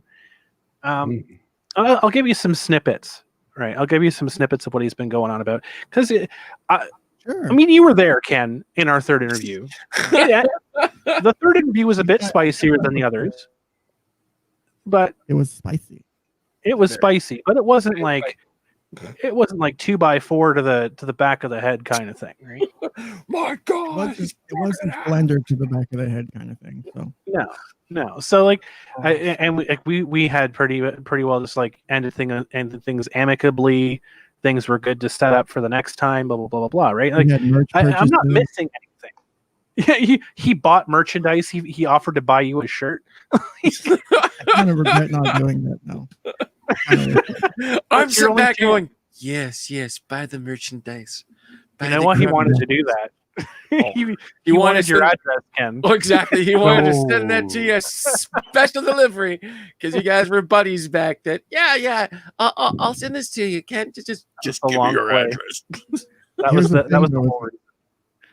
I could have just sent it general delivery to my local post office, and it doesn't give me my address. That's true. You should give us that address. I'd like to send you something. Something for you special in the mail. Yeah, you just send it general delivery, and you can go pick it up from your local post office. Nice. Cool. Nice. So, like, I know that you Well, haven't. he could have my name, but he wouldn't have my address. That's true. Yes. I think that's what he wanted. That was like the Galaxy Brain conspiracy take for the day. He wanted to. Oh, no, that was absolutely what he wanted. Wanted my address. He wanted to come on the show to talk to you to get your address by offering to buy you a shirt and mail it to you. Oh my god! 4D chessing like Trump here. Exactly. He's playing That is along. true. That's right. So from the time that we ended with him, and he gets back on Twitter, and then he starts this campaign. What he has dubbed, and this isn't even my words, what he has dubbed an information campaign against Vic Mignogna, and he has literally got information. It's an information campaign. It's not a defamation campaign or a smear campaign. It's an information campaign. Oh no, it's absolutely a defamation campaign. Oh yeah, absolutely. So he's been going and searching anything that says Vic Mignogna, anything that says Ron Toye, anything that says Monica Rial, and he has been plastering the entirety of Twitter with the same 4 posts, like 4 images, and videos. Just absolute nonsense. So I don't think you've missed much because he's basically spamming the same 3 tweets everywhere. So what are your thoughts on that, Ken? It's basically what he did during the interviews. Yeah, that's very true. I think he's really worried about what's coming. I know that there was a lot of speculation over the court not taking the oral arguments, but as I think someone on the farms, and as Nick pointed out about that person, they haven't taken oral arguments in months for any case, which is stupid, but it is what it is. So I think he's worried about what's going to happen. I'm pretty sure lawyers have enough of a reference in legal knowledge to say that, there were some things that weren't handled properly, and I think that something's going to come back. And of course, it will get appealed to the Texas Supreme Court, and it'll be, an interlocutory appeal just like this one. So we'll wait longer until they deny, the appeal, or they accept the appeal to the court, and then if the court decides to hear it, then go from there. But I'm pretty sure something will come back on the end on Ron. I think that's what his biggest fear. Yeah, and don't forget, my dear friends, he always said, "Well, if I'm wrong, I'll just cut a check." Yeah, money's not no issue for him apparently. As Emmett Initiative, but Stan, you owe me $700 fucking dollars. But as Emmett Initiative is like trying to profess on Twitter right now, money's not an issue. You owe me $700, Stan. Was it $700? Was that the amount, Stan? That's the amount he's claiming. Yeah, how much he claimed? $700. Probably much detail on that, I would assume, if it's a contract. As I pointed out earlier before you showed up, Ron won't post the rest of the communication because it specifically explains why we are not paying her or reimbursing her airline fare, because it was not part of the agreement.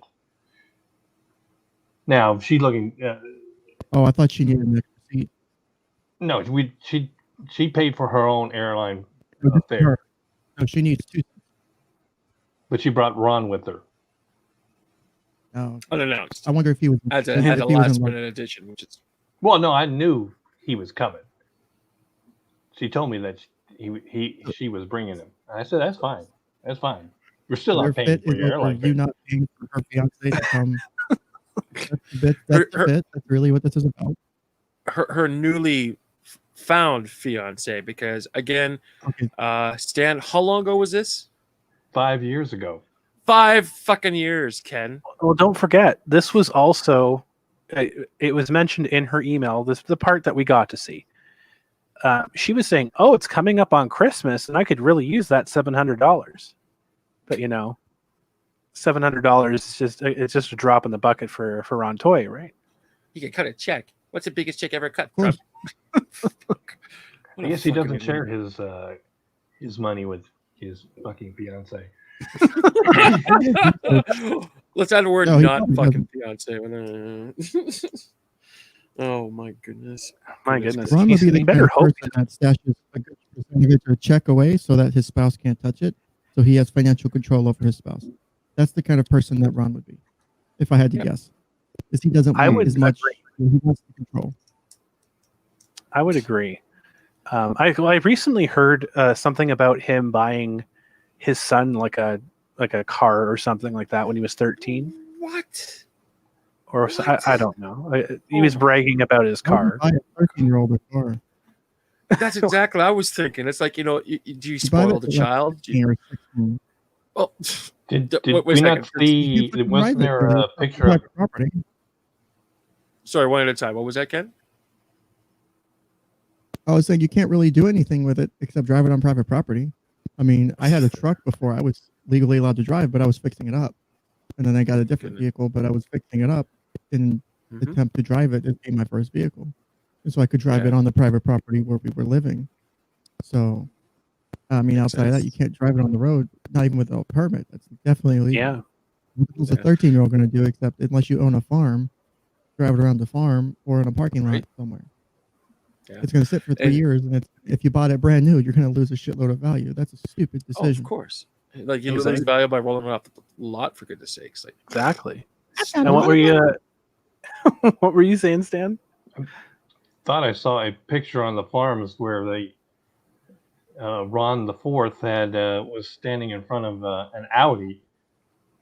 I think that was 16. The one. Yeah. I think that was the one. Because like Ron was apparently like bragging about how much money he had to spend to fix this Audi and like it was his son's car and all this other stuff. And it's like, what the hell are you talking about, dude?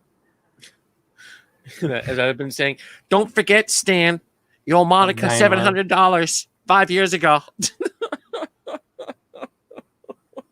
My goodness. He is. Come collect. Wow. Well, and Ken, I don't know if you saw the back and forth that I've had with him recently. He decided to open his stupid mouth and just let the circus fall out of it. I saw what he did. I can't believe he did that. 1, 2. Yeah. He's got no room to talk because if he's making the same account about not going after the person who assaulted you, then Monica for 10 to 15 years hid the fact that there was this person allegedly a pedophile, allegedly sexually assaulting minors, allegedly sexually assaulting people in the company for 10 to 15 years and didn't make a report about it. That's a hell of a lot different. Absolutely. Horribly different. That person's a much more position of power than I would assume your abuser was or your assaulter was. That's a big difference. So Monica's worse by a order of magnitude or more.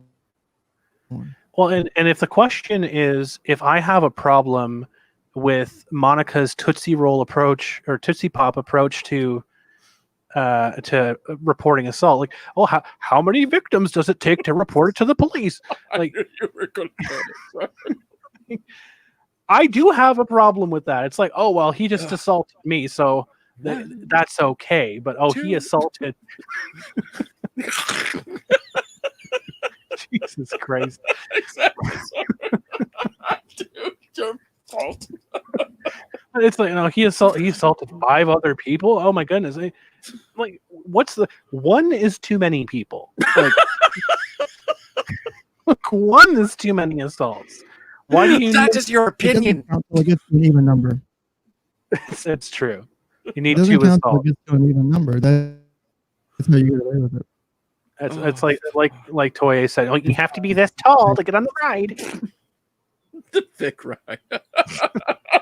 You have to be under this height to ride. There's a lineup around the block to take the Vic ride. Like, Jesus, Jones. Listen, I'm not gay, but I'll take the Vic ride.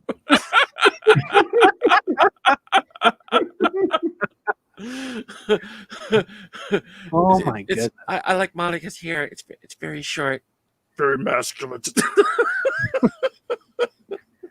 Look, my if he goodness! Can slay that many women, if he can get miles of pussy, then I'll take it. If he's that good, if he could talk you in the bed that easy, you know. Well, ask Mr. Story Toy. I mean, maybe because obviously we all know there's thing with Ron, and that's why Ron's salty. He's got a sore ass, literally. I guess. I mean, at this point, I think he's got a fucking ruptured anus because he is leaving streaks everywhere he goes. That's Ew. Ron and tell. That's him. Ew. He is a ruptured anus. He is a one. Why do you do this? He is a ruptured anus. He's the literal definition of an anal fissure. So. Oh, God.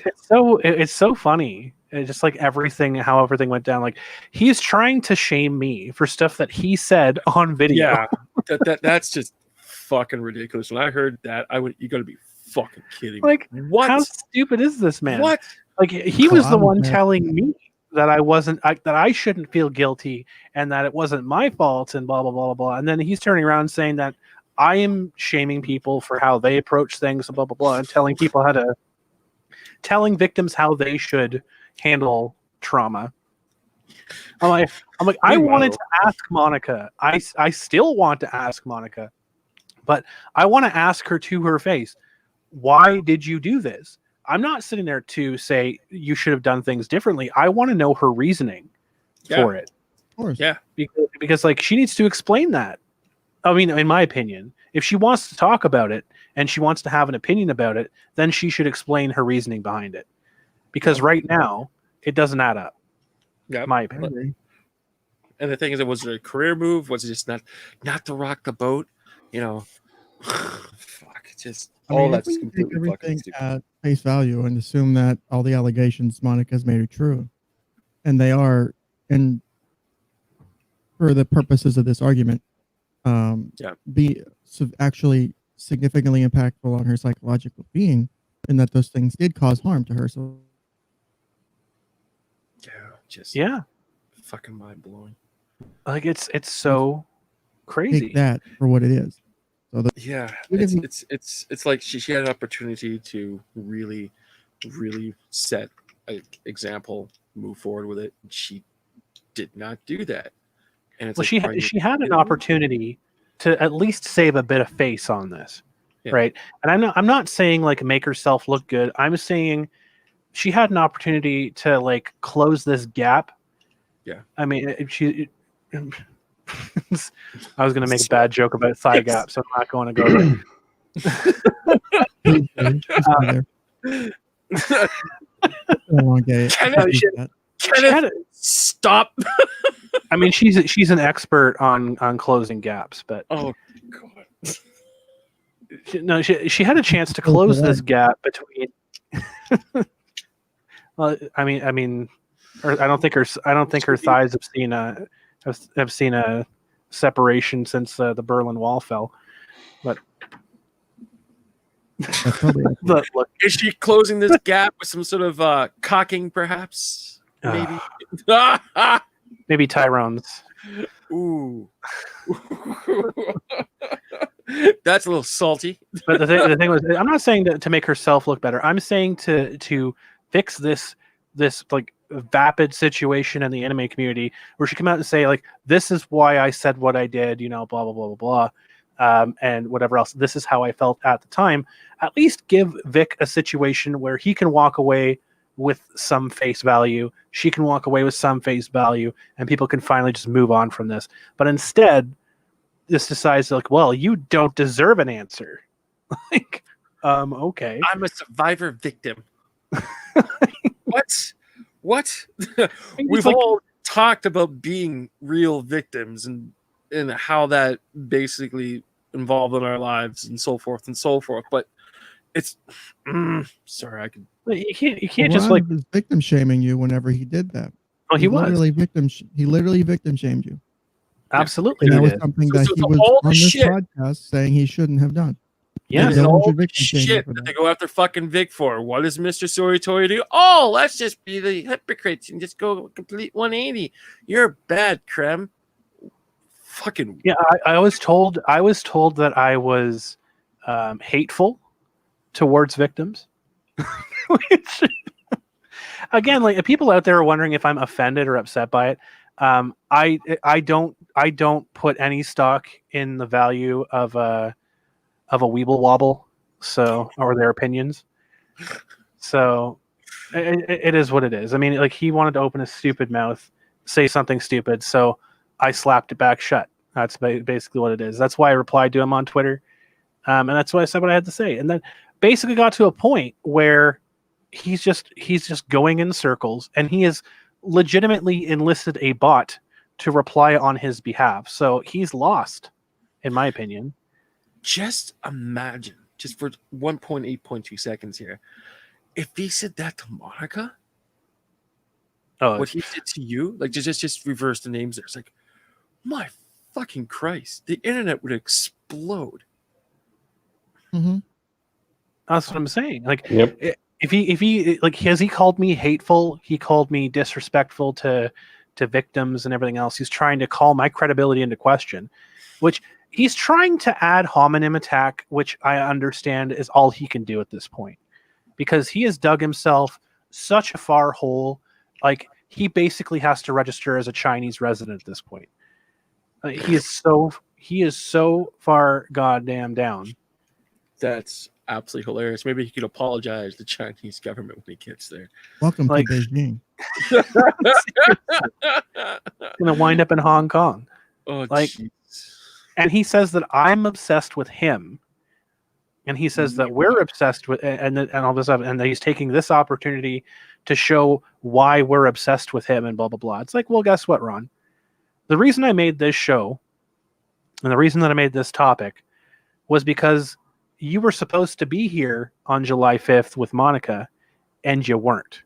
And that was Monica's second rebook. One of the few things about the broadcast industry, if you miss out on one date, that's fine. Not a problem. Miss out on a second date, that's very, very unprofessional, especially when you set the date and the time to fucking be there. So the thing is that y'all had the chance to close out this series peacefully and in a way that was more preferable to what we're doing right now.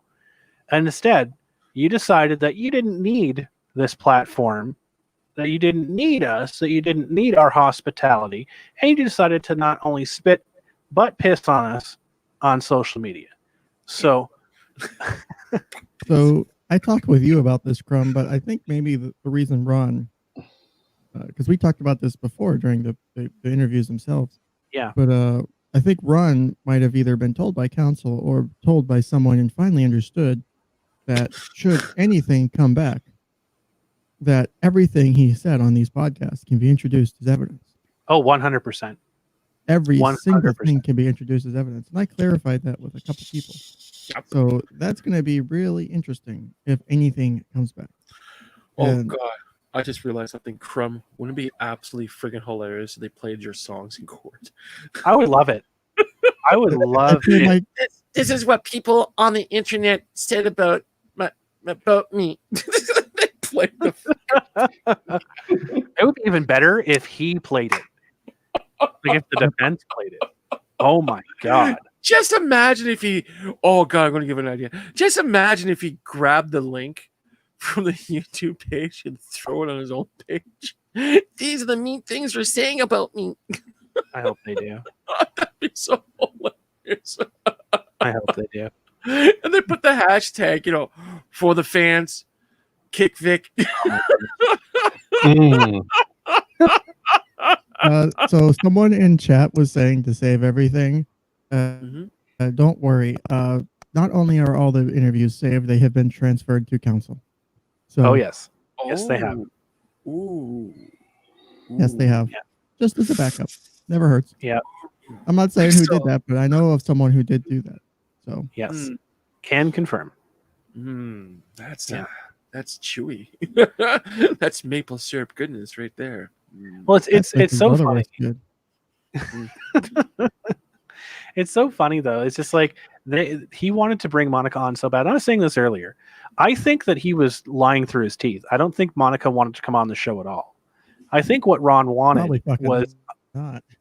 Yeah, what I think Ron wanted was us to deny having Monica on, I think he wanted us to kick him off the show because of all the stupid shit he was saying, so he could cry victim, and that didn't quite play out so well. No, just a theory. No, it did not. No, it did not. So it's just like, oh well, oops. And then his like ghosting, that was kind of off the wall. I'm like, okay, whatever. I'll let that slide. Whatever. If he wants to do that, fine, cool. But the second he opens his stupid mouth and says that I'm hateful, I'm victim blaming, I'm this and I'm that. All right. Fucking sakes. Oh, sorry. Like the Hispanic lady that I aspire to be one day. Take off my sandals. You know, shit's in business at that point. But no, honestly though, like I don't know what he was thinking. I don't know what he is thinking right now. Like right now, just before the show, he was on his like feverish tweeting pace. I mean that. Yeah, I agree. Sorry, Ken, what was that? I don't think he thinks. I think these are all reactions, like you were telling him in one podcast. Is Ron doesn't know how to stop and think and take a moment before he replies. Exactly. Assuming that what he's doing right now with these 4 images is not a bot, he pretty much will see an instance of Vic's name mentioned or his own name mentioned, and then repost that very quickly. He's not taking time to even process what's being said or even join in the conversation. Oh, is this? Oh, he lost his internet. The Rikita curse has followed us once again to another curse. He'll be back. Ken will be back. Godspeed. Ken is on a hot spot right now because his internet went out, so he should be back soon. No, I agree. He has no impulse control. Like just before that we started the stream, he tagged in Emin Initiative, and they were going crazy back and forth saying it's like, oh, you know, it's like, I don't understand why you just don't get this. Like, just stop tweeting at Ron, stop mentioning Ron, and he won't tweet anymore. It's like that goes both ways. Wait a second. Hold on. Horseshit, bullshit. Oh, I know it's horseshit. Pure it started with horseshit and a cardboard carton. Are you kidding me? Oh, just don't respond back to Toye. But fucking. Yeah, just stop talking, and the beatings will continue. Exactly. So it's like it's like no, he started all of it by searching out random tweets, going back on threads that are over a year old, and replying to them. Like, what? This wasn't people. Yep. This is not people adding Ron Toye. This is not people dragging him into a conversation. This is people talking a year ago, and then him going a year later and saying all this crap again. Welcome back, Ken. Jennings. No, before anyone, you're definitely there. We hear you. We got you. Crumb, please correct me from I'm incorrect with this. The photo, yes. The photos that that Soy can you guys has hear on me? his My Wi-Fi yes. is stupid. Okay, good. Yes. Can you hear us properly? Someone called me and caused my hotspot to disconnect, I think. Oh no. Assholes. Right in the middle of a good Ron thing. Toye gave you a call. Jerks. Probably was him. So get that fucker. I got your Wi-Fi. Can't talk about me. Yeah. So here's a question for one of the girls. Where did I cut off at? Because I was in the middle of a. You were in the middle of a good rant too. You were saying that he is just reacting. Yes, he's not taking a moment. He's just reacting, and I don't think he takes time to process everything. I think he's just so frustrated and so pissed that he's no longer in control of this. That over the last 16, 18 months, I can't even fucking count anymore. You know, months have been flying by this year. That Almost he has 2 years. lost the complete control of everything. Yeah, we're going to be going on 2 years here in a few months. And it's fucking crazy. And what does Rick Gator say about? And it's going to go on longer. By the time this case is settled, settled, it's probably going to be 3 or 4 years since the date the case was filed. It's really going to take that long. Lose its fucking mind. Because I guarantee this is going to be appealed to the Supreme Court of Texas. And Nope. I guarantee that there will be other appeals along the way, or there will be an appeal of, or if they do win a trial, if Vic does win a trial, they will appeal everything, and then everything goes back for review, and they go through all those steps again. And that's not true. Not really going to be about the money. Ron Toye came on our show. That win, being able to tack that win up on the wall. Exactly. And one that's going to bleed them dry if anything comes back. We're already $300,000 in. By the time it gets done at the appeals court, we're looking at in Supreme Court. We're probably looking at an extra $100,000 to $200,000. They're going to be $500,000 in the hole by the time if anything comes back. They're going to be $500,000 in the hole before we start trial. Yeah. So you're talking about starting trial, $500,000 in the hole, and having to deal with all the shit that goes into that jury selection, preparing for trial, preparing for all the people that are going to be interviewed and testify, and opposing all those people. It could easily cross $1 million for them. Easy. Yeah. And also on top of just jumping really quickly here, what did Mr. Nick Rekieta say at the very fucking beginning from all of this? This will be costly. This will take time, and this will completely eat you in places you're not even realizing. It will destroy you. Well, I'm curious because I don't know why I'm not in Ron's head, thank God, but I don't know why he would go on this massive campaign if it wasn't just kick a few wires. Yeah. But it's like I don't anyway, but that's true. That's true. I don't understand why he's going on this big tirade outside of any reason other than the fact that he's trying to tamper with any possible jury. It wouldn't matter. It wouldn't tamper with the jury. That's the funny ass thing. Is the people that would be selected for the jury are like, unless he's specifically targeting the geographic area of the court for these people to see tweets, it's not going to impact the jury. Yeah. Very few people are going to run across the shit on Twitter. Yeah. Yeah. The people are going to come to the court and go jury. Maybe one person will be like, I know what anime is, and I watch it a lot. Like the amount of people that are really going to know what the fuck's going on is going to be like minimal. Yeah, that's true. So this is, to me, is not even so much about, while he's trying to still turn the tide and still bring things back under his control. This is his own internal attempt for control grabbing, because he is flying blind right now. He has no, his hands off the yoke because everyone else is taking control, and we're on a different course, and people are seeing things, and very few people are falling for the accusations anymore. And so Ron, this is his only way he knows to try and get control, is to use whatever power he has, whatever voice he has, to try and suppress other people. It is the same thing he's done in his abusive situations in his relationships. It's the same thing he does in his interpersonal relationships. He vies for control. He needs to be the top dog. Even if he doesn't look like that. If he's not the top dog, he wants to be the top dog.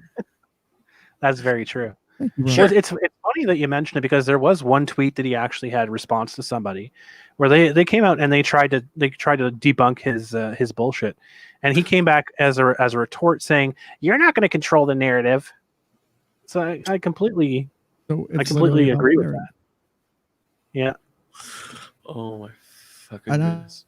I'm pretty sure that the thing we talked about in the last interview we did with him is I'm pretty sure Ron is realistically dealing with a delusional disorder. And I mean that 100%. That is completely, in my personal opinion. Let me go ahead and clarify that for the lawyers who are going to try and sue me. This is my personal opinion, professionally informed, that Ron probably has a delusional disorder of some sort. He meets a lot of the criteria for it. I went through them. He is not able to see things that are not in line with his own view. And it is really, really concerning. He has to, for some reason, he's bought into this somehow. And I don't know if it's some sort of don't know if it happened by accident. I don't know if he has any delusional issues prior to this, but Ron is exhibiting either he's one, a very good liar and very consistent, or two, he is completely deluded into believing this. He refuses any evidence that is really makes sense to the contrary, and he'll ignore it completely. But he still will see the things that are off base or have been contradicted as being the perfect ground truth. And there's no change in that, no matter what you do. I thought we had maybe made a dent in that during the couple interviews, but it appears that nothing has changed. It's extremely concerning as a professional to see someone behaving like this. This is the shit that causes people to go off and have like psychotic episodes or breakdowns or mental health or end up in, being Baker acted or 5150 because of shit like this. Yeah. And it's not okay. It's literally not okay to see this shit going on. And no, it's true. Doing really good too. It's like, my goodness, like for a while there, he was off the farms, he was off the Twitter, he was off the YouTube stuff. He was doing it, and all of a sudden, ping, here he is. Awesome. And what does he do? He goes right after Chrome. It's like, are you fucking kidding me? Well, he goes after the one person on the opposite side who has probably been the absolute nicest to him, which is the strangest target. To be honest, is that me? Well, I don't know if he went after you. No. I don't know if he said to. he tries. He tries so hard. He really does. But so far, but in the end, it doesn't even matter. One of the interesting things that I saw recently was how he was talking about because Siren Jag, I don't know if Siren Jag's still in the chat because I saw him poke in here earlier, but Siren Jag was talking about was trying to go back and forth with Ron, and then Siren Jag said something to the effect of like, "Oh, I'm just having like a really tough time right now," and then Ron feigned like sympathy and was just saying, "It's fine to go back and forth and banter on Twitter, blah blah blah, but I want to make sure that everybody's okay." He thinks that victim shaming, like saying that I'm a hateful person, saying that I don't support victims, etc., and all that shit. He thinks that's banter. That's not banter at all. No. Oh, and thank you, Mr. Walters, in the chat.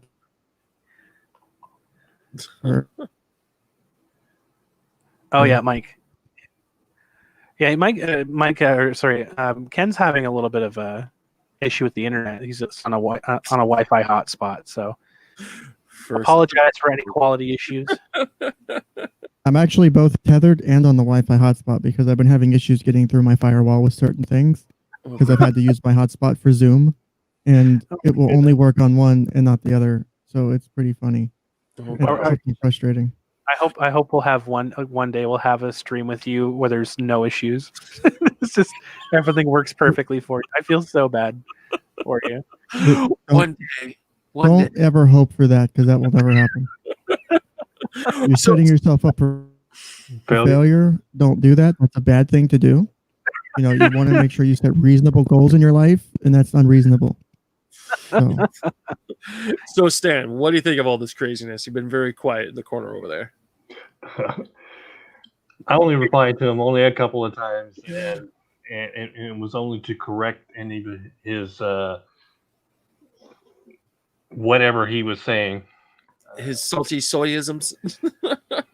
Well, anything that specifically when he started targeting me. So when he came after me with I owe money to his fiance. No, you don't know what you're talking about. It's 5 years ago, and why are you talking for her? Right. She's the one that asked us for the money. And on top of that, all that's probably down on contract and everything else like that. Like, again, when a talent brings a significant other unannounced, it's like, what? So, fuck, especially to a flight to Hawaii, for goodness sakes. Did the convention take care of their overnight accommodations, or did they pay for that? We took care of the accommodations of all our guests. So I'm just gonna reiterate that your event took care of all of the accommodations while they're at your event. Yes. And they're crying over transportation that was not allotted for or given. And that was perfectly brought to the Let's forefront. just say that what was agreed upon by my partner to Monica was not exactly the same thing as what was offered to the other guests. Interesting. She would not have known that unless she had talked with the other guests, and she would only know that if she talked to those guests during the show. Oh. So, which is why we always try to get them to sign a non-disclosure agreement on their contracts. Yeah. That's for people out there that may be watching, that's actually a regular occurrence. Like for Kitchener Comic-Con, we do the same thing. So when we negotiate something with somebody, it's a non-disclosure agreement as to what the terms are, because what we give to guest A might not be the same thing that we give to guest B for various reasons. But we also don't want to create a situation where it's kind of like all the guests get together and be like, okay, well, this is what I got, this is what I want. Okay, well, we're all going to ask for this and we're all going to demand that. And when that comes out of my desk, I kind of go, nope. Yeah. It's been fun. Unless you're that one convention who accidentally sent all their guests their spreadsheet of what they were paying everybody else. Yeah. That's crazy. Yeah. It was a big mistake, and everybody knew it. Oops. It was a huge oops. Oops.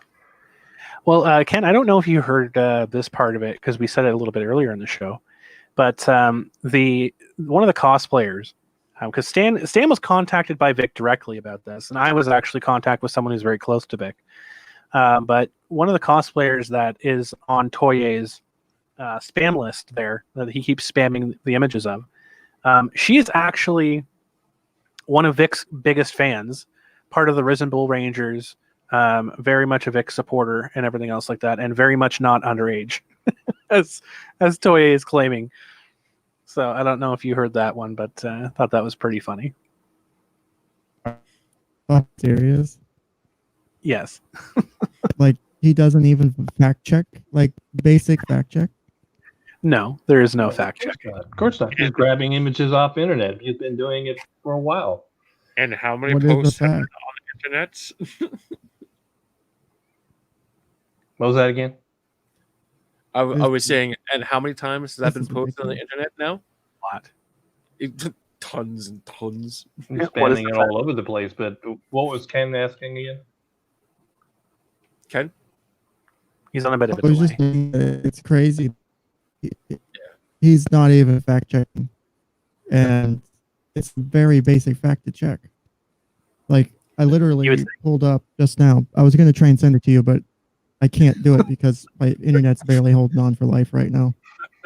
I had to borrow one of those breathing machines from New York to be able to, because they have extra ventilators right now. So my internet's on a ventilator right now, trying to get through this podcast. So, And how's your microphone, Ken? thank you, Governor Cuomo. The cardiac team's standing by in case it goes into arrest. So There you go. you got to My breathe, goodness. man. You got to breathe. Hook it up to a ventilator. So if anyone's interested, I do have the diagnostic criteria if anyone wants to hear it for a delusional disorder. Yeah, for sure. That's why you're here.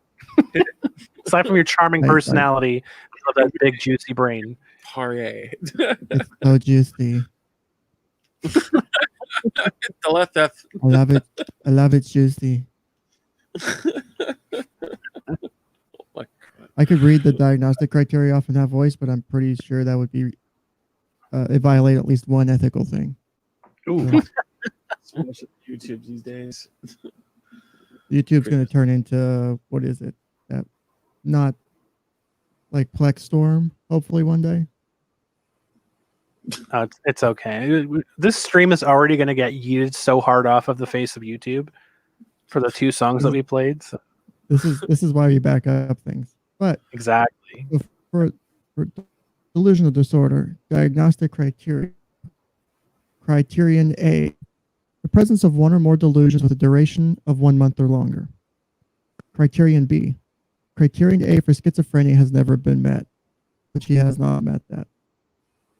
Note, hallucinations, if present, are not prominent and are related to the delusional theme. For example, the sensation of being infested with insects associated with of infestation. So that doesn't apply because there's no known or reported hallucinations or things like that. Criterion C, apart from the impact of the delusions or its ramifications, functioning is not markedly impaired and behavior is not obviously bizarre or odd. I would say for the most part that applies. So criterion D, if manic or major depressive episodes have occurred, these have been brief relative to the duration of the delusional periods. No known manic or depressive episodes have occurred to my knowledge. And criterion E is the disturbance is not attributable to a physiological effect of a substance or another medical condition and is not better explained by another mental disorder such as body dysmorphic disorder or obsessive compulsive disorder. So none of that appears to apply. Now you can specify a type. And I think the type that most applies is the persecutory type. Right? Yes. This subtype applies when the central theme of the delusion involves the individual's belief that he or she is being conspired against, cheated, spied on, followed, poisoned, or drugged, maliciously maligned, harassed, or obstructed in the pursuit of long-term goals. Oh yeah. Oh yeah. 100%. Yes. So that subtype seems to apply, and then there's specifiers for specifying like with bizarre content. They're specifying first episode, current episode, if it's in remission and stuff like that. And then you can specify the severity. There's a quantitative assessment or so that you can perform to see how significant the delusions are. And then there's some, where'd it go? Looking for it here. Okay, there's some for the subtypes. Let's see. There's some describing text. This is in the lower parts of it. It kind of gives you some more insight into helping with the diagnostics. In persecutory type, the central theme of the delusion involves the individual's belief of being conspired against, cheated, spied on, followed, and all that. Small slights may be exaggerated and become the focus of a delusional system. The affected individual may engage in repeated attempts to obtain satisfaction by legal or legislative action. Individuals with persecutory delusions are often resentful and angry and may resort to violence against those they believe are hurting them. Huh. Well, that is. I don't think you could describe Ron Toye any better than that. To be right honest. Remove all the remotes from the house. Just take out all the batteries. Oh my goodness! Wow. Well, it honestly sounds without the batteries though. It depends on the remote. Some of them wouldn't. If it's like that fancy Logitech one. Oh yeah. The giant big ones with the huge buttons. Well, I mean, don't we have a history of individuals that use certain tactics to wind people up? Mm-hmm. I mean, we've already had Chris Sabat admitting that he was like gaslighting Sean Schemmel as a joke. I mean, it's that. I missed that. I can't remember what the heck it was. It was during some interview or something like that. Chris Sabat was talking about as a prank, he used to like move things on Sean Schemmel in his hotel room, and then when Sean would like freak out about it, he'd be like, "Oh, you're crazy." It's hilarious, but it's also just like, well, when it gets to a certain point, you gotta ease up a bit. But you have these people that have no problem manipulating people, and I think, I mean, personally, it's my thoughts. I've already vocalized things like this before, but I think that they've wound Toye up and they've set him free, and he's gone off and he's saying this, that, and the other thing, and they're all just like, yeah, go for it behind the scenes. Great. You're doing great. Yeah, keep it up behind the scenes. And as soon as shit comes down on him, as soon as he gets locked in that toy box, they're all gonna leave. Oh yeah. The mean kids at the high school. Oh yeah, he's gonna be left like a.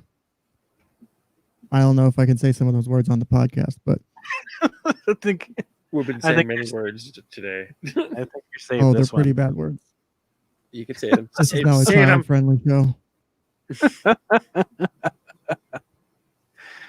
It's just so crazy. Like they are shaking this can, and they are dropping the pop rocks in it, and they are running.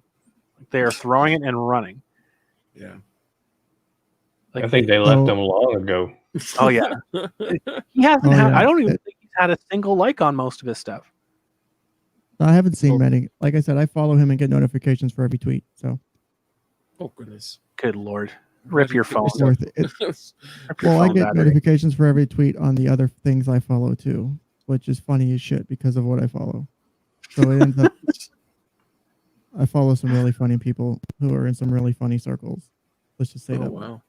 All right. And we're causing a lot of. You guys have seen the shit I follow, and probably my retweets. I you guys know what I'm retweeting. I try not to.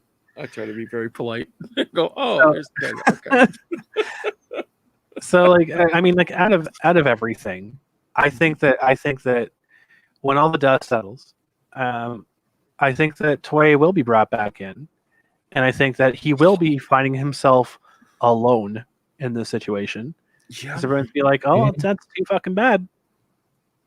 Yeah.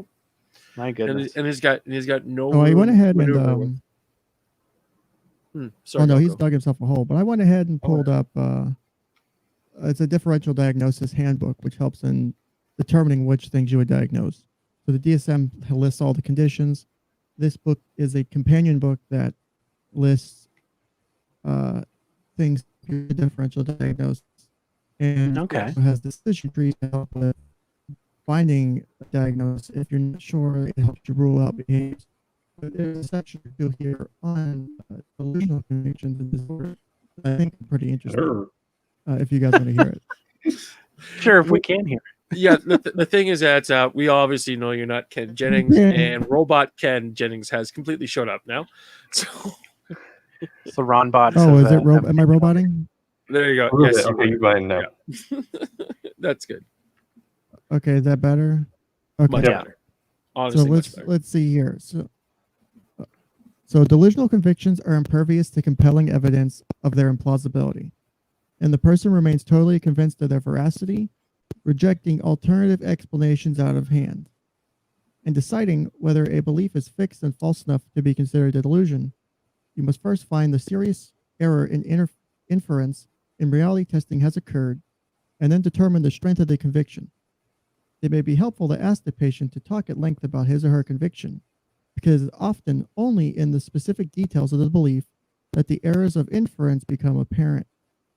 In evaluating the strength of the delusional conviction, you should present alternative explanations. Example, the possibility that the phone hang-ups due to people dialing the wrong number.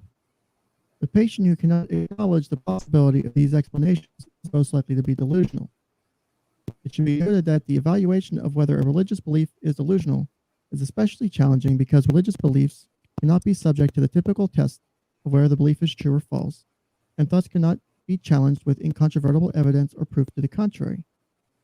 So in these situations, the clinician must consider the parameters of the belief system that is characteristic of the person's religion and determine the person's belief.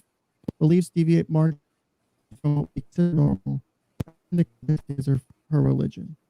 Let's see.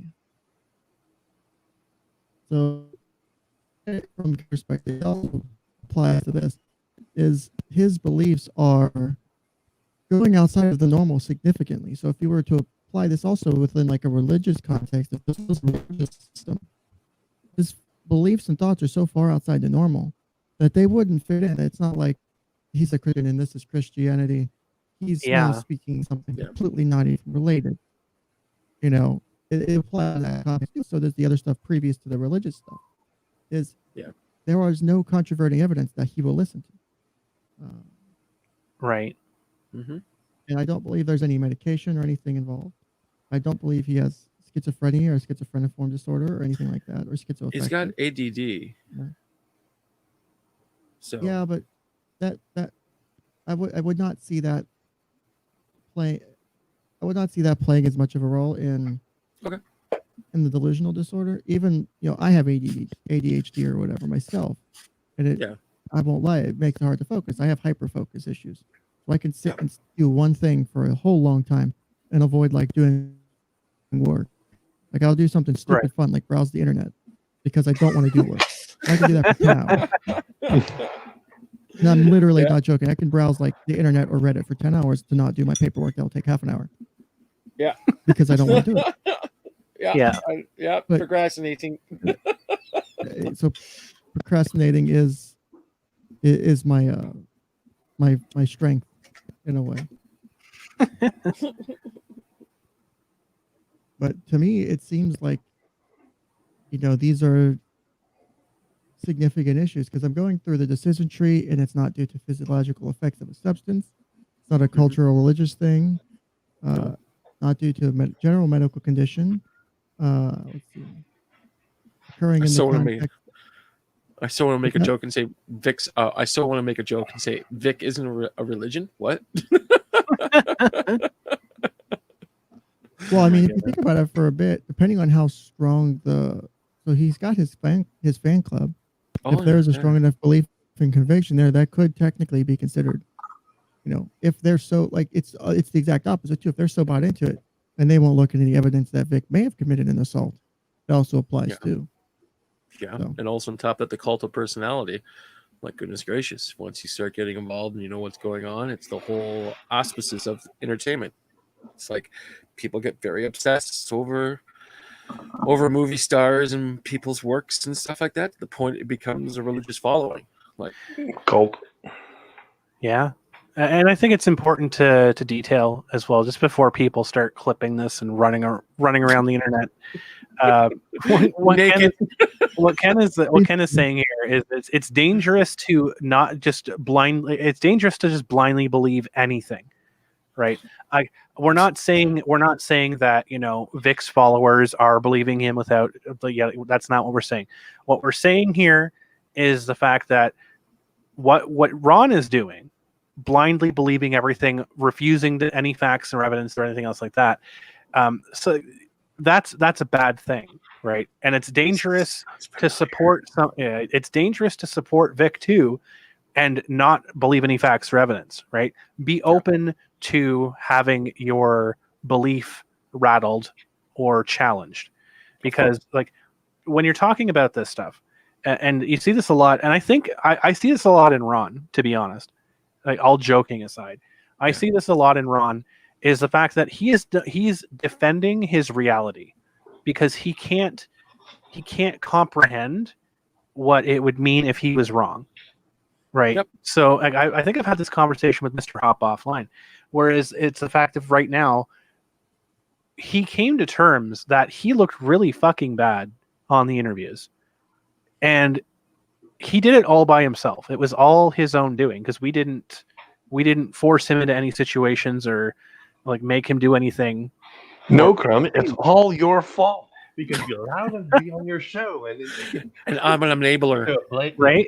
Yep, exactly. So in Ron's mind, Ron okay, well, Ron to bring him on the show. I saw it happen. So in Ron's mind, that's Ron. Well, it's Ron's fault, but it can't be his fault because he is infallible, right? In this situation, he accepts responsibility, quote unquote, for certain things, but he always has excuses for them. So he's made up the excuse, well, it wasn't my fault because Crumb was mean. Crumb was like, Crumb was this, Crumb was that. So it became something different. So all of this stuff it's him defending this like fragile bubble that he has of a reality, because if it comes down to that, well, his reality might not be true, because I think you rattled him a couple times, Ken, when you were having a conversation with him about yes, maybe the information you're receiving is not 100% accurate. And yeah, it was like he seemed completely bothered it a few times whenever he did. We were talking about that. It made him really uncomfortable because he doesn't like thinking about what if all of this world he's built up around him, what if all these cardboard standees that he has around him aren't actually real, and they're just like, they'll fall over at a moment's notice, because he constantly is filling in blanks. He's constantly revising history. He's constantly changing his truth, quote unquote, to fit things that are just like they aren't lining up with reality. And like I've heard a lot of people say it's narcissism and things like that. I don't necessarily think it's narcissism. I think that it's like Ken said. I think it's delusional. I think he has built a delusion that he cannot escape from, and he can't afford to escape from, because Monica, and we saw this a little bit when he started talking about his ex-wives and all this other stuff. Monica is his last chance, I think, because he said he was going to drive his car into a bridge. Yeah. When he lost his second wife, like when they divorced. Yeah. Right. So he lost that, and that rattled his reality. But then he found Monica, and now he's throwing everything. And Monica's the best thing ever. And if I had another fiance, I would punch her in the face to get you. Oh, fuck yeah.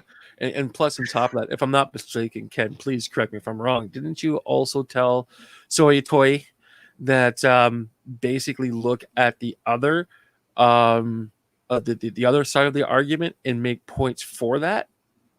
That's something that's absolutely true. I believe in, if you can argue the opposing side, you have a full understanding of it.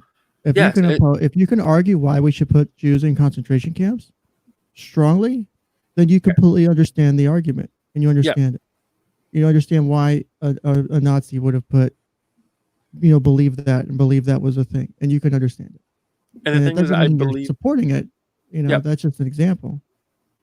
And on top of that, you also brought that up through the show, and I think you asked Toye to look at that and from that perspective. And I think his response was, well, like completely over his head. So it's like, wow. Well, it's not for a moment he was going to take to that and try and do it. But when we ended that on that topic, I thought he would have taken it. But he didn't. It's kind of concerning because he didn't. He starts going was up like to we had. Crumbreon, If you look at it from like a therapeutic stance, like if we were to consider this a therapy session, which obviously isn't, but if we were to look at it kind of in that light for a moment, that's a moment where we would have had a slight breakthrough in the session, where Ron would be like, "Oh, I can see what you mean. I really do need to consider the other views on this and understand why people would say that Monica's lying, and say why that Jamie's lying, and why that what I'm doing is wrong," and start to really think about that. And it starts that path, because you have to do it slight. You can't just tell Ron that he's completely wrong. It doesn't work. You have to chink it. You have to go chink by chink in the armor and break away the delusions. It's the only way. Yeah. If you try to do it any other way, he's only going to retreat further into his delusions and further into his belief system. Yeah. Gotcha. Also, I did see what Adolfo said there about Ron's therapist. If you can give me his name, I'd be happy to look into him. Just because his name is James Woods. Ron said so. Ron said as much. Yep. Yeah, James Woods. Because for people that don't know, Adolfo and I had a conversation on, I think it was Twitter, a little bit ago.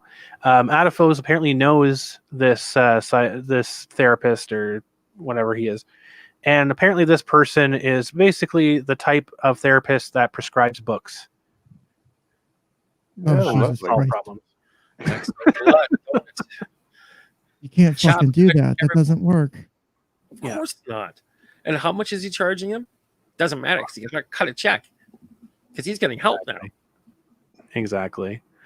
So it's one of those situations. I don't do what I do for money. I do, Yeah, I had an inclination when he first started talking and all this other crap about the fact that possibly this delusion that he's built himself and this excuse net that he's built himself could have been the product of poor therapy, because I think that all of this situation that he's kind of getting himself into has been tools given to him by a therapist saying, oh, well, this isn't your fault because of blah, blah, blah. All you have to do is read this book and blah, blah, blah, blah, blah.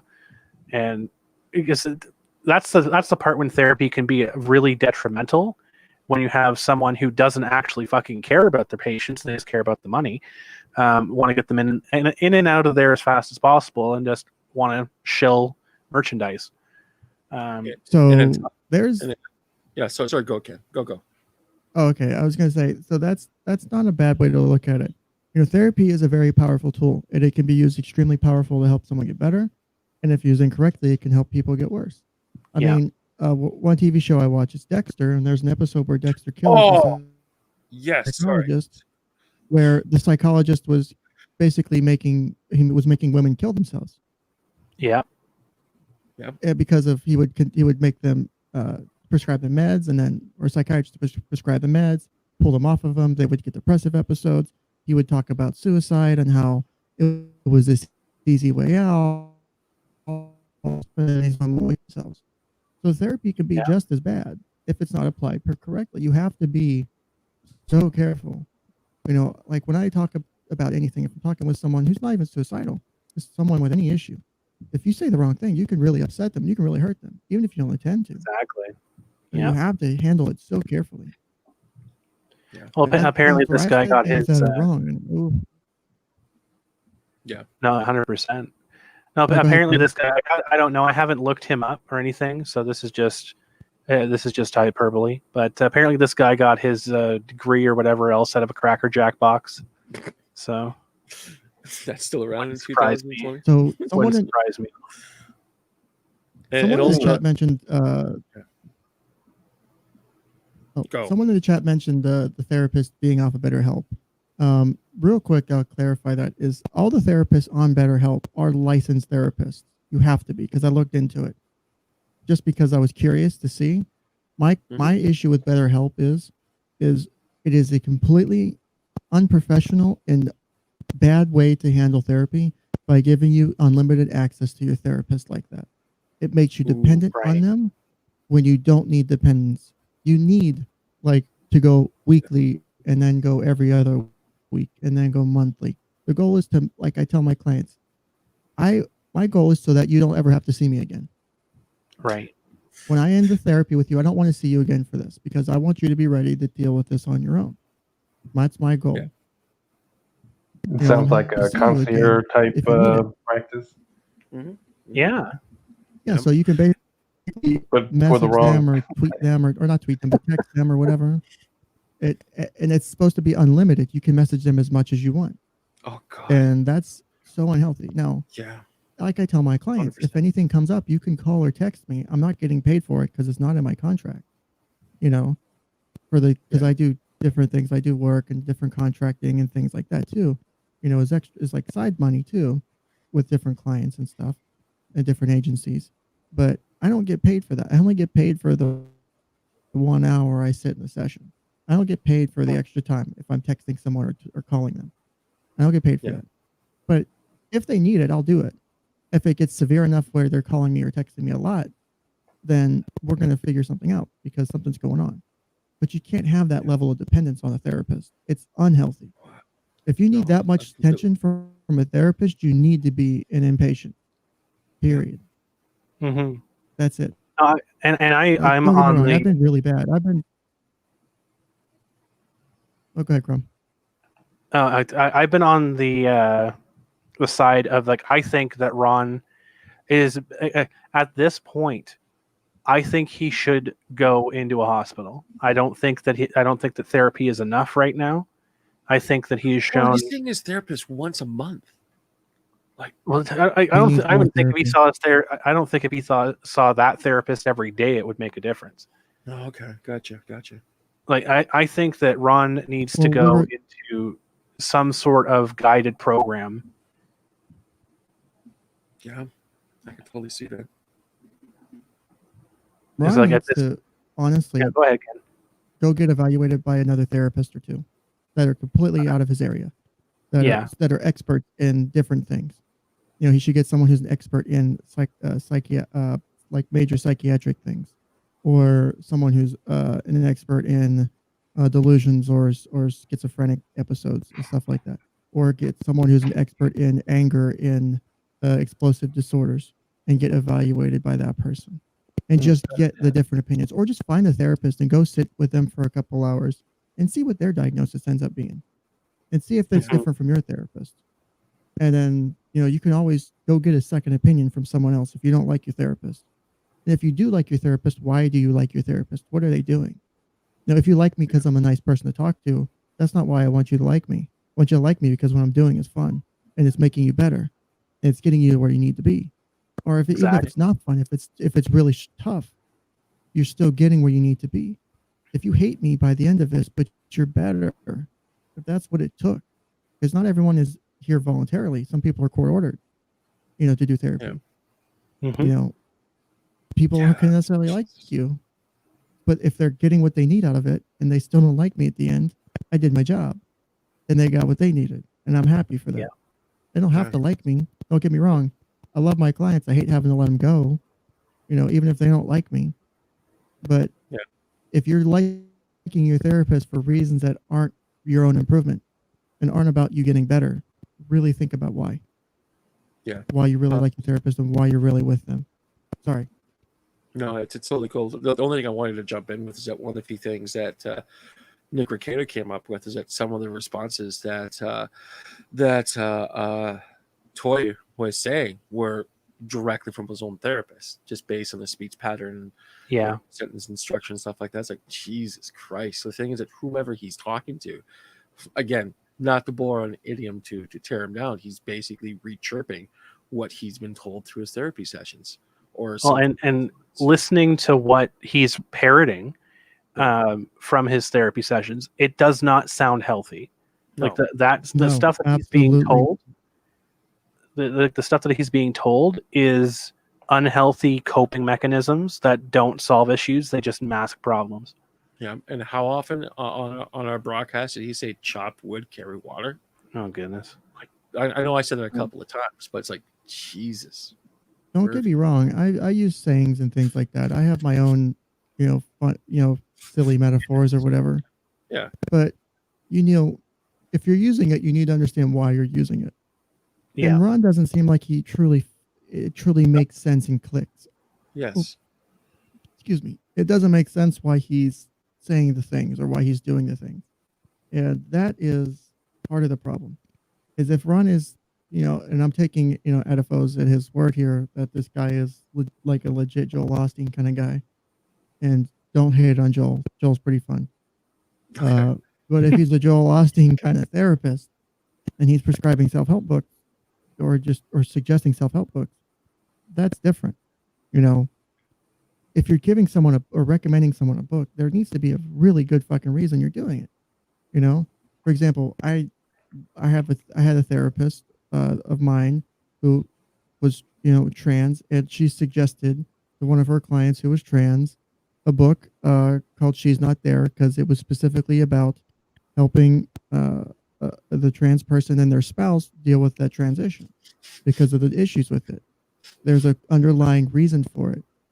That's not a self-help book. That's a book about someone's experience, and you can help grab the things you need from it. Yeah. Self-help books are like, you're not supposed to be. I hate self-help books in a way because self-help books don't really, it's like giving you therapy without the things you need in therapy. It's like, here's the message, but you're not understanding why the message is there or understanding the complexities of the message. I could tell you to do these 5 things to get better. But even if I write it in a book, you need that interpersonal relationship. You need to talk. You need to think things out. You know, I need to have a client, you know, like I tell people, half of therapy is you answering your own questions. You know, why am I feeling sad? Well, what's been going on? Well, this and that, or this and that. And and that's horrible, Mr. T. Uh, Chop women carry a remote. Oh Jesus! Fuck. Mr. T, that was horrible. I pity the fool who chopped my women up with remotes. Oh, goodness gracious! Yeah, you're getting demonetized if you were ever monetized to begin with. Oh, I'm getting yeeted off of YouTube after this. I guarantee it. It's gone a while Are you ago. getting yeeted with a yeet cannon? Oh my goodness! Like, if you haven't already subscribed, please subscribe because this is the last possible chance you're going to be able to. Before we get completely orbital striked from. For the goodness of Chrome. I orbit ion cannon. Demonetization cannon before I can even be monetized. I think it was Adifos asked, or someone asked a little bit ago, a couple questions. There was a couple good questions in the chat. Someone asked me what I thought, like what I would recommend for treatment for Ron. Was a good one. I think I saw. Yeah.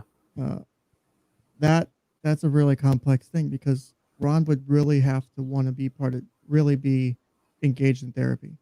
You can't force someone in therapy. Like I said, someone who's court ordered, they still have to participate on some level. Mm-hmm. If Ron's not going to be willing to ever cede ground that he's wrong, I was going to say there's that. There's nothing I can do. Right. Toye thinks he's right. Yeah. No, he was court ordered to attend like anger management. I don't think he did it. I don't think he did. He did it right. I think. Well, the thing is it's easy to BS your way through that. Yeah, it's really easy to do. You know, unless you're that bad, you can get through anger management from a court order. It's not that hard. Group therapy. It's group therapy. You know, you go there, you talk about the things you did, the stupid stuff you did, you take accountability for it. You talk about the things why you should do better. You know, hopefully a good group therapy, you'll do role play. You'll do things to piss someone off and have them deal with their anger, you know, and try to not, you know, if they're getting angry, help work them through it. You know, that's good therapy. But if you're, if it's court ordered, it depends. They might not be the person doing the therapy, might not be making much money, or they might be a state person that doesn't make much money, or it might not be, you know, a master's or a doctorate level professional. It might just be someone who's just does things like that. It depends. It's really wide. But if he did something like that, he probably got through it. It doesn't mean he learned the message from it.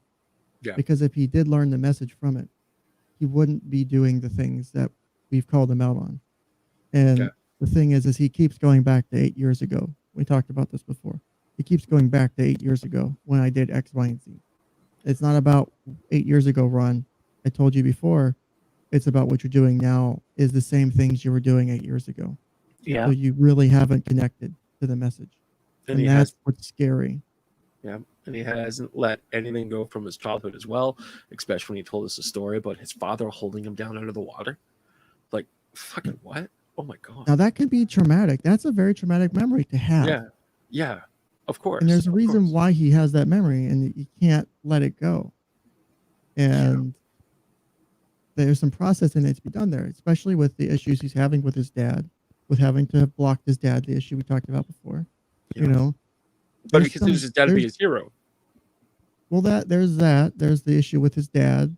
There's the issues he's having with his son, his son going, you know, online and using words that I would normally say, but I'm not going to say for, not getting the show yeeted any worse. Because I don't believe in censoring words because they don't help. Yeah. But you have a son who's doing this, you have a father who's doing this, you have family that's doing this. You know, Ron has a dysfunctional family. But it's okay. Everyone has dysfunctional families at some point. You have to make it functional. Even if you're an adult and you're out of it, you know, I have a dysfunctional family. You know, I've got my own family problems I'm dealing with now. You know, I'm working on them. But it's still something that you have to work on. You can't let it go unaddressed. Yeah. But for treatment for Ron, he'd have to be, one, engaged, and two, really willing to understand that he can be wrong and that not everything he's saying is right. And literally, I don't know, if I was me, I might take him through some of these accusations And some of these things he said can show him just how wrong he is, and just how, I would have more knowledge than maybe his therapist would, because I have all this outside exposure to it. Yeah. Whatever he would bring to therapy will be what he brings to therapy. That's also something you have to factor in. If I was his therapist, I wouldn't know half of the shit I know. It's only what he's going to bring to the therapy session. Now, if he said, I'm involved in this court case, here's the court documents, here's what I believe, and here's what they're saying. Okay, I might read through it, and okay, why do you think this is the case? And tell me why you believe this or that versus what the plaintiff's saying. That's different. Having this much insight, it makes it hard to do therapy in a way that I would maybe feel comfortable with. I would want Ron to bring these things to me, because I don't want to challenge Ron too much, because I need Ron to go at his pace. That's another key thing to factor in too, is I have to go at the client's pace. If I'm trying to make him go 10 miles an hour when he's only ready to go 2, then that's what I have to do. If you push him too hard, he'll regress.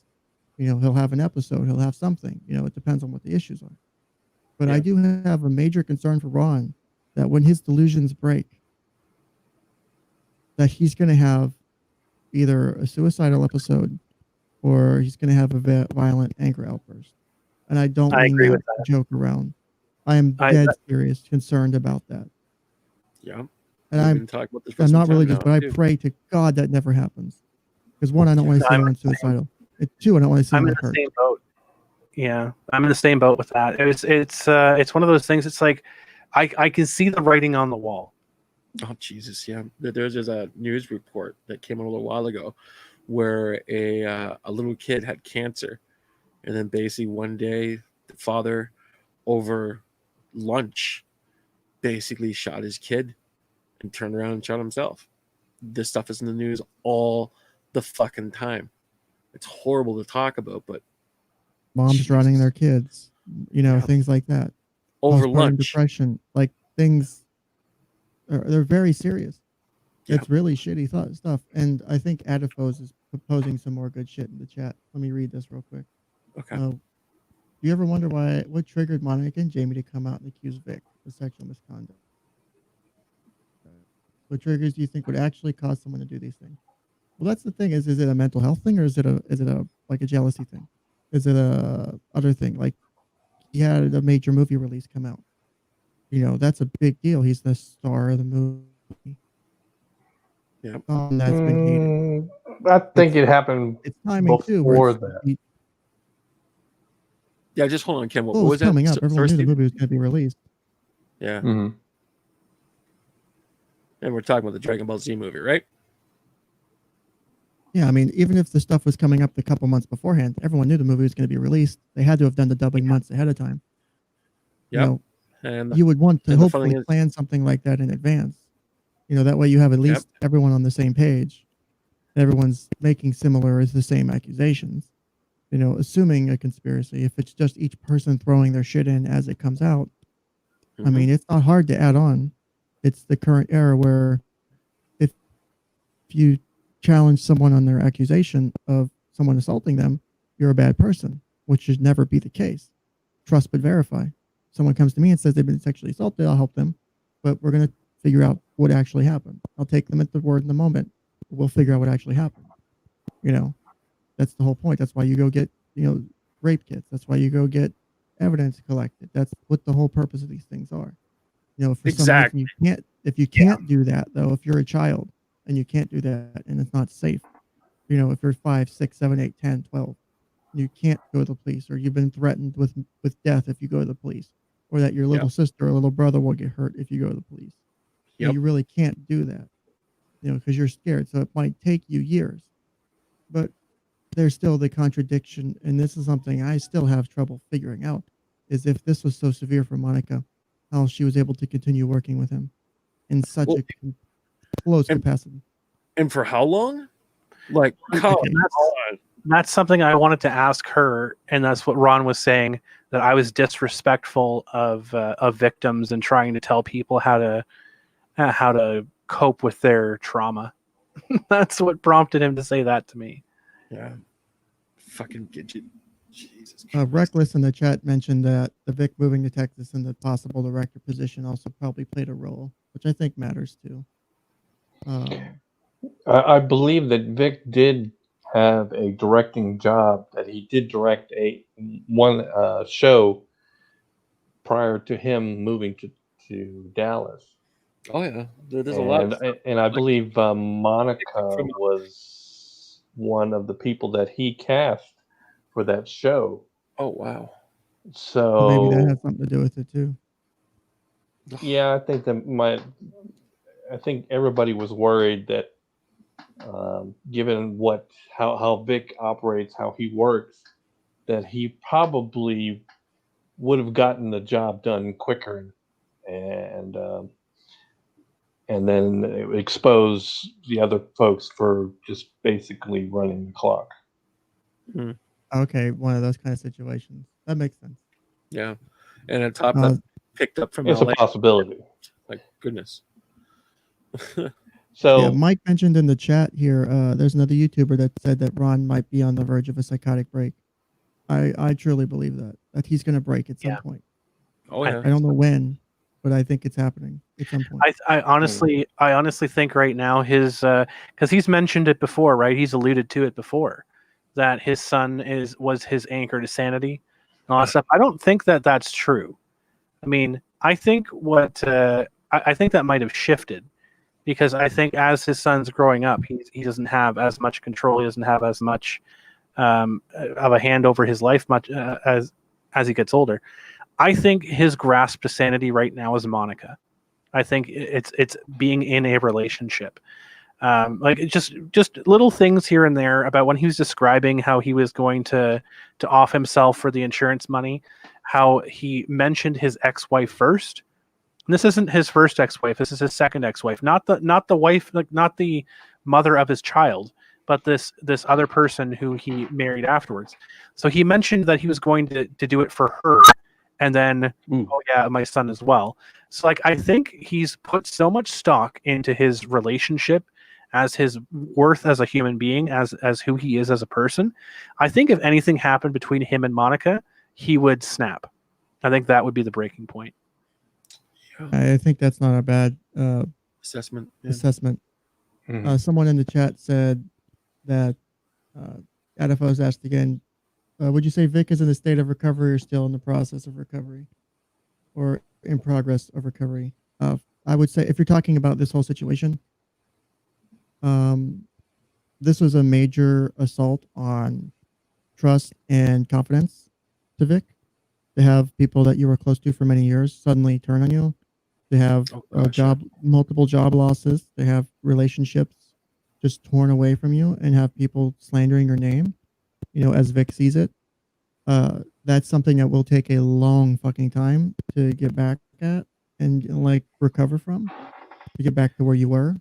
So I'm sure he's still probably working on that. I don't think he's going to be at a place of where he was before for quite some time. From some things I know behind the scenes that are going on, based on Vic's behaviors, that because of the trust issues he's been having, that he's still very limited on who he lets into his circle, and that there are still people in his circle that aren't necessarily the best people to trust and aren't looking out for his best interests, but he's still relying on them because those are the only people he knows he can trust, or he thinks he can trust. So that's going to play a part too. If there's people like that who are factoring into it, who are not looking out for him, who are, slowly, maybe poisoning the well a bit, or slowly adding a little bit more every day, and that's going to hurt things even worse. And that will happen and heaven forbids if they have an agenda. Like, good Christ. Yeah. Well, one thing I can add to that as well, just briefly, because I've been in a situation where I've had close friends like Judas me, basically stab me in the back. Mr. Hop knows a bit about this too. I've been in the situation before where you have to question literally everything. It's not something that ever really goes away. It's something that's always going to be in the back of your mind. But I've tried to say this to Vic. I don't know if I was was able to get it across well enough. But basically, you have to change up you have to change up your approach to things. Like for someone like Vic, who is extremely talented, who's got a lot of experience, who has a lot of insight and different things. Like Vic could be bigger than Vic could make a company that is bigger than Funimation easily, in my opinion. He has the knowledge, he has the means, he has the connections, the ability, the insight. He could do it if he wants to. The fact is, like, I understand that Vic. I'm not going to say I understand that he did or not. What I will say is that I know that from what I've seen of Vic, he wants to go back to the way things were. And I remember being in that place of wanting to go back to the way things were. And you realize after a while, it took me about 4 or 5 years, but I realized that going back to the way things were was putting me at a lower spot. It would put me in a worse spot than I was, because number one, you're not respecting yourself, because you're saying like everything that happened, blah blah blah blah blah. Everything that happened was perfectly okay. I deserved all of that stuff. It's like you're disrespecting yourself. So you don't want to go back to the way things were. You want to make things better than they ever were before. So what I try to get across to Vic is like, look, you've already been successful in X, Y, and Z, and like I'm a big proponent of things happening for a reason. Sometimes the universe. I've said this to Mr. Hop a million times. Oh yeah, that's why I'm giggling. Sorry. Sometimes the universe does stuff to you subtly to like let you know, hey, maybe you should like change jobs, maybe you should move cities. And then sometimes the universe burns your house down because you're not listening to it. So I think this might be one of those situations where Vic being at Funimation would hold him back. Vic being at Funimation would cause him to be so complacent that he would not want to be would not want to get better, etc. I'm not saying this is to slag Vic. I'm just saying Vic has more potential, far more potential than he could have had at Funimation, right? Yeah. If you keep a shark in a fish tank, right, it's only going to grow the size of the fish tank. I think it was a small tank that was containing Vic. I think he has far, far more potential and far, far more to give for his fans, for the industry, for everything else. And he can do that now that he's free of the shackles of Funimation, free of all this other bullshit. It's just up to him if he wants to take the reins and do it. That's my opinion. Perfect example from that as well. Hold on. I want to jump in really quickly there, Ken. Go for it. Perfect example from that.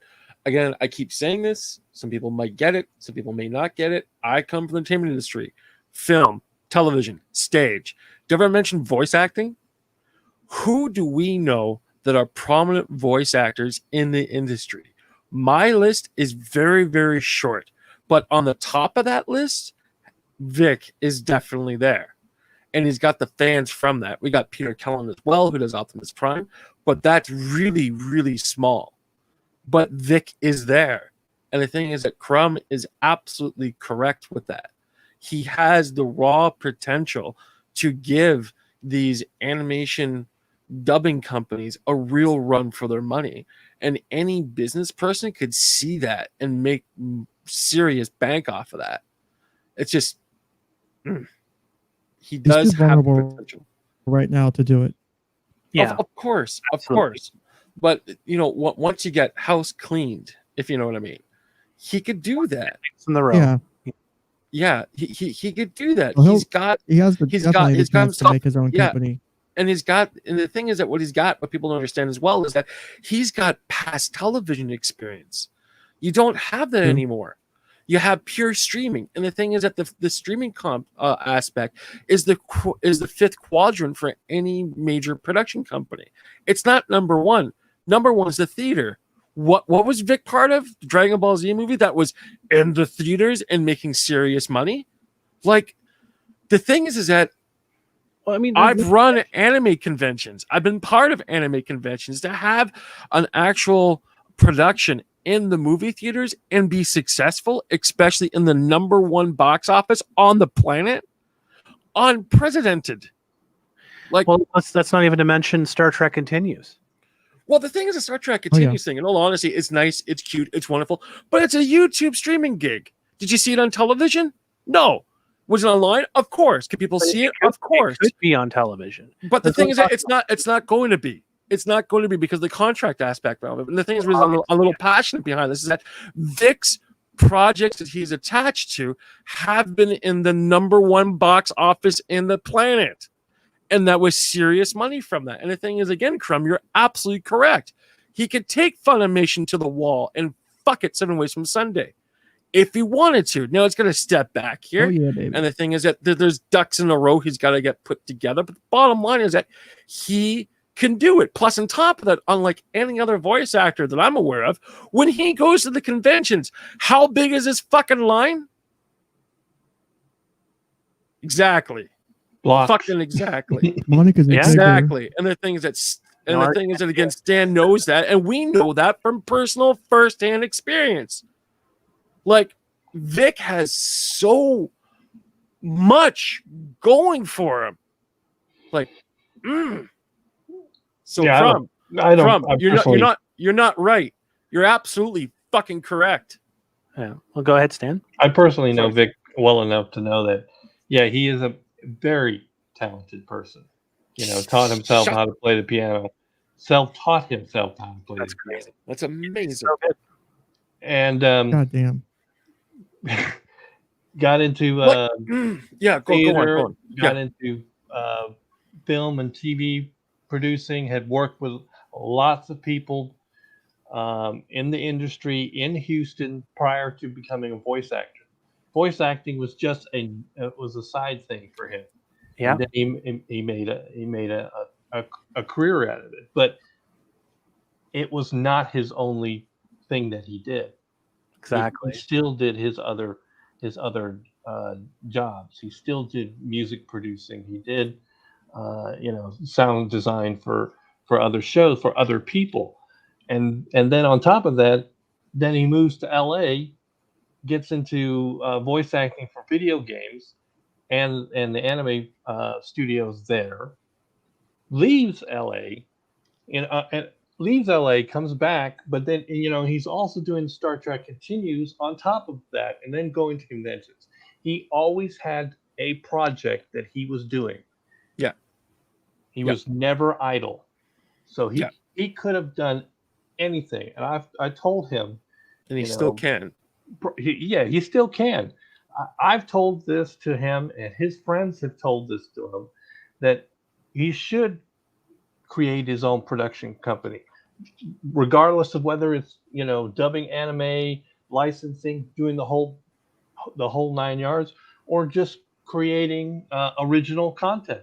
Frankly, I think he'd do better creating original content because the other folks ain't doing the job. That's right. Especially when they're censoring content as well recently. It's like, oh, this is too sexy, too all that oriented for a North American production. What?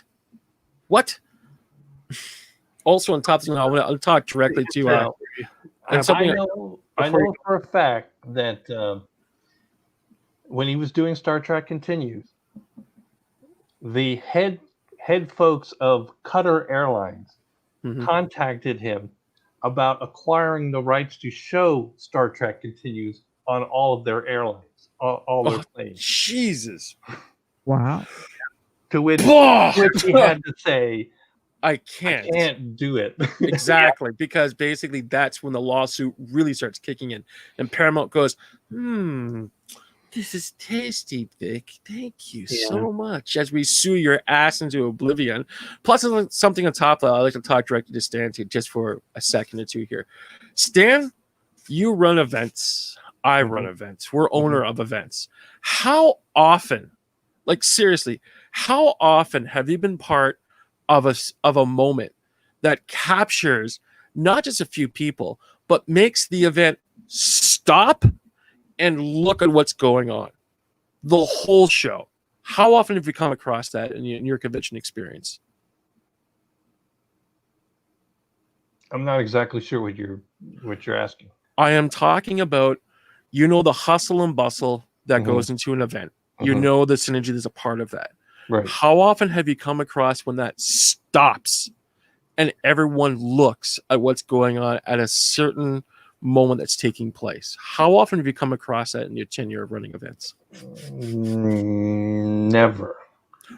There's too much stuff going on. I will indicate this. I've been doing convention work, theater work, showman work for over 25 years. I've come across this once in my lifetime. And that lifetime, without being self-promoting, was at Kitchener Comic-Con when Vic did his 3-song set. Our event stopped on a fucking dime just to see what was going on. And what was at the apex of this particular of event, it was simply Vic playing the piano and basically doing his songs. That was a true, earnest moment. And this is the creativity that Vic has. The ability to stop a fucking convention and make everyone stop, turn, and see what's going on. Amazing. Yeah, it was a pretty good moment. You will never, and Amazing. I mean ever, see that again. Period. We have Stan here who has, I don't say this too often, that has more experience than I do. And he was rustling to actually even hear, like, be a part of that. Like, Vic. Come on. And Mike Walters is asking, how big can Vic's line be back in November at Awesome Collectibles? His line was around the block and into an alley. Vic's lineup was wrapped around a city hall. Yeah, up the fucking stairs. Up the stairs, out the door. That's not that far. Shut it, Ken. We have a pretty big city. It's not that long, but how long was that line was there? The thing is that the line at City, like the thing is that I had this on the back of the rotunda because it's round, Ken. We had a series of tables, and basically we saved that round of tables to cover overflow. Plus, on top of that, that's what Vic's line was. That was where the money was, because that thing went down, around, and up the stairs just to see Vic. And we're talking like in Kitchener, for goodness sakes. Yeah. So my main question is yeah. You said it was round, but was it thick? Oh, very thick. Oh, Kenneth. It was juicy. It was double C. Exactly. What's that? Thick? Okay. It was so thick that I had to make sure that the Waterloo Regional Police was there just to make sure it wasn't violating too many laws or bylaws, for goodness sakes. Yeah, it was a good event. That sounds hot. Honestly, my goodness gracious. No, I do declare. And I think everyone police there. Oh, there was like four at the table, and they had little plushies they were selling. They had little dogs. It was cute. Yeah, and that was for the special kids Olympics, I think it was. Well, seriously, for a second. Yeah, I think so. Yeah, like it was just everything just clicking together. It was a great event, honestly, and I think everyone. A great event, crumb. Shame of you. Everyone that's a part of it, I think, can agree. I mean, we're all on the same page with this, right? We want to see the best for Vic.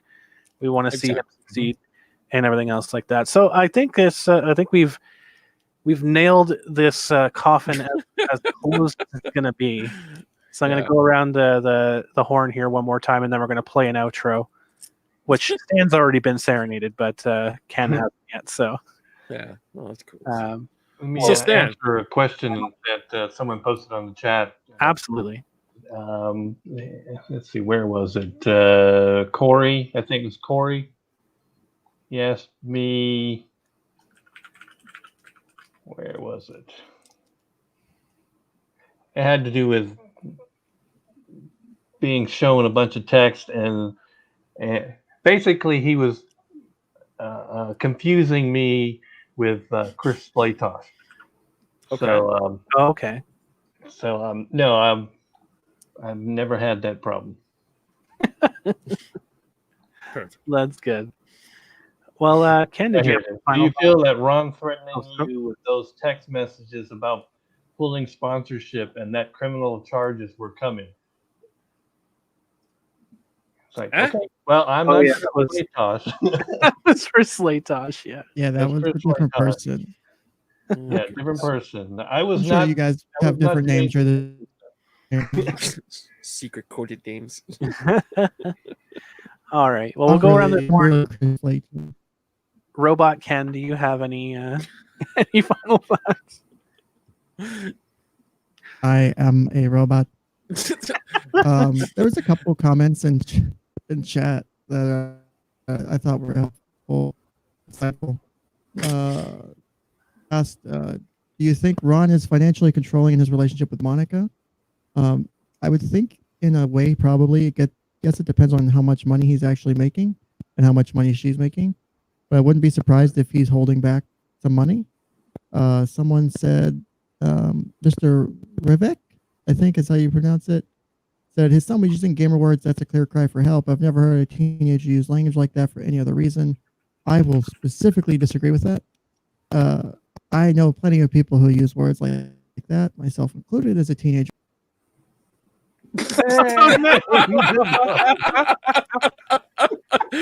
Goodbye, fucking robot Ken, you stupid AI mofo.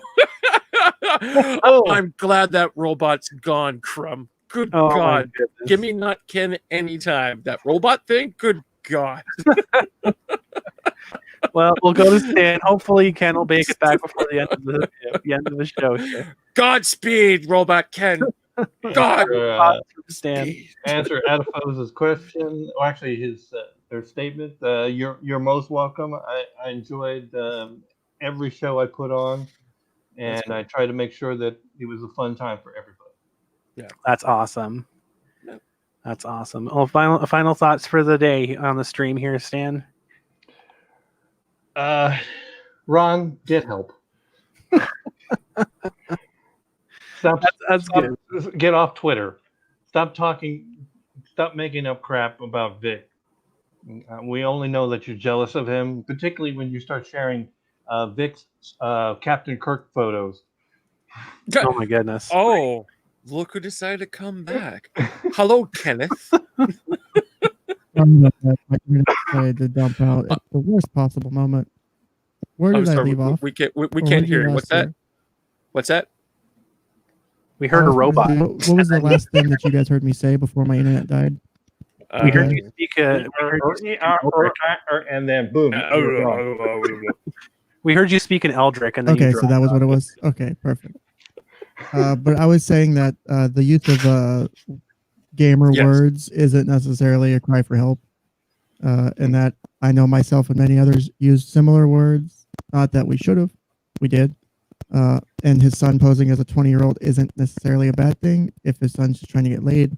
Now, if there's other things going on at home that he's acting out on purpose because he's seeking attention and needing some sort of, whether good or bad, attention from his family and from his parents, that might be a sign of that. It's also just a hypothesis. Yeah. Yeah. So I would say it's really mixed on that. Someone else, I don't remember, someone said that Ron's son's trying to distance himself as far as possible from his dad. I would say that's not uncommon when you're very controlling as a parent. The more controlling you are as a parent, the more likely they are to run further away as you get as they grow up. Very so that's true. Another thing. It's not A automatically means B, but it's a common relationship you see. Someone said, Naughty One said, Vic is incredibly well adjusted for someone who was attacked and terrorized by people he cared for over petty jealousy. I would say that's somewhat true. I would say he's adjusting as best as he can. He has some good support systems in his fans and stuff. If it wasn't for that, I think it would be a lot more impactful on him. Now, it's been impactful enough. He's had to seek therapy. He's on medication. That's not a bad thing. It's good that he went and got that. but he's still adjusting. It's going to be a long time for him to adjust. That doctor mentioned the calling Clinkenbeard contradictions. I don't know if that got brought up or not. Oh, that hadn't been brought up yet. No. Okay. I don't know. I think that was the only. I think that's the only things I think I saw in the chat. That. All right. And then Ron using money as leverage over the Yost twins. Yeah. Do you have any thoughts on that, Stan? You had exposure to Ron. How did you perceive him at the conventions and stuff? I've only met him once, good. and that was at my show, and it was very brief. And that limited exposure made me wonder what was going on between her and Ron. Yeah. Because Ooh. during my shows, I always like to have, particularly on the off times when we're not doing anything, that we're together and enjoying the day and the time at the show. And if you arrive prior to the show, we took you out on the town. Monica had been to Hawaii a couple of times, but she's bringing Ron, so she's not really getting a chance to relax. And she might have, I don't know, because she and Ron stayed far apart from everybody. Yeah, that's one of the few things that they were talking about at today's show there, Stan. It's like they roll in, do their job, minimum aspect, and they go out for seafood. Meanwhile, your partner has a major seafood allergy. Yeah. That's crazy. Who has the seafood allergy? Was that Monica or Ron? No, that's actually sorry. My partner. Oh, your partner. Okay, my bad. I misunderstood that. And she knows this. She's known this person had a seafood allergy for more than 10, 15 years. So the scenario that I'm seeing from all of this, Monica is going to Hawaii. One of the few things about doing event planning is that when you get talent, you don't really want them to bring the significant others because it gets more expensive. But long story short, transportation is taken care of. Basically, Monica brings over Ron with them. They're there. They do the minimum requirement that's respected from them.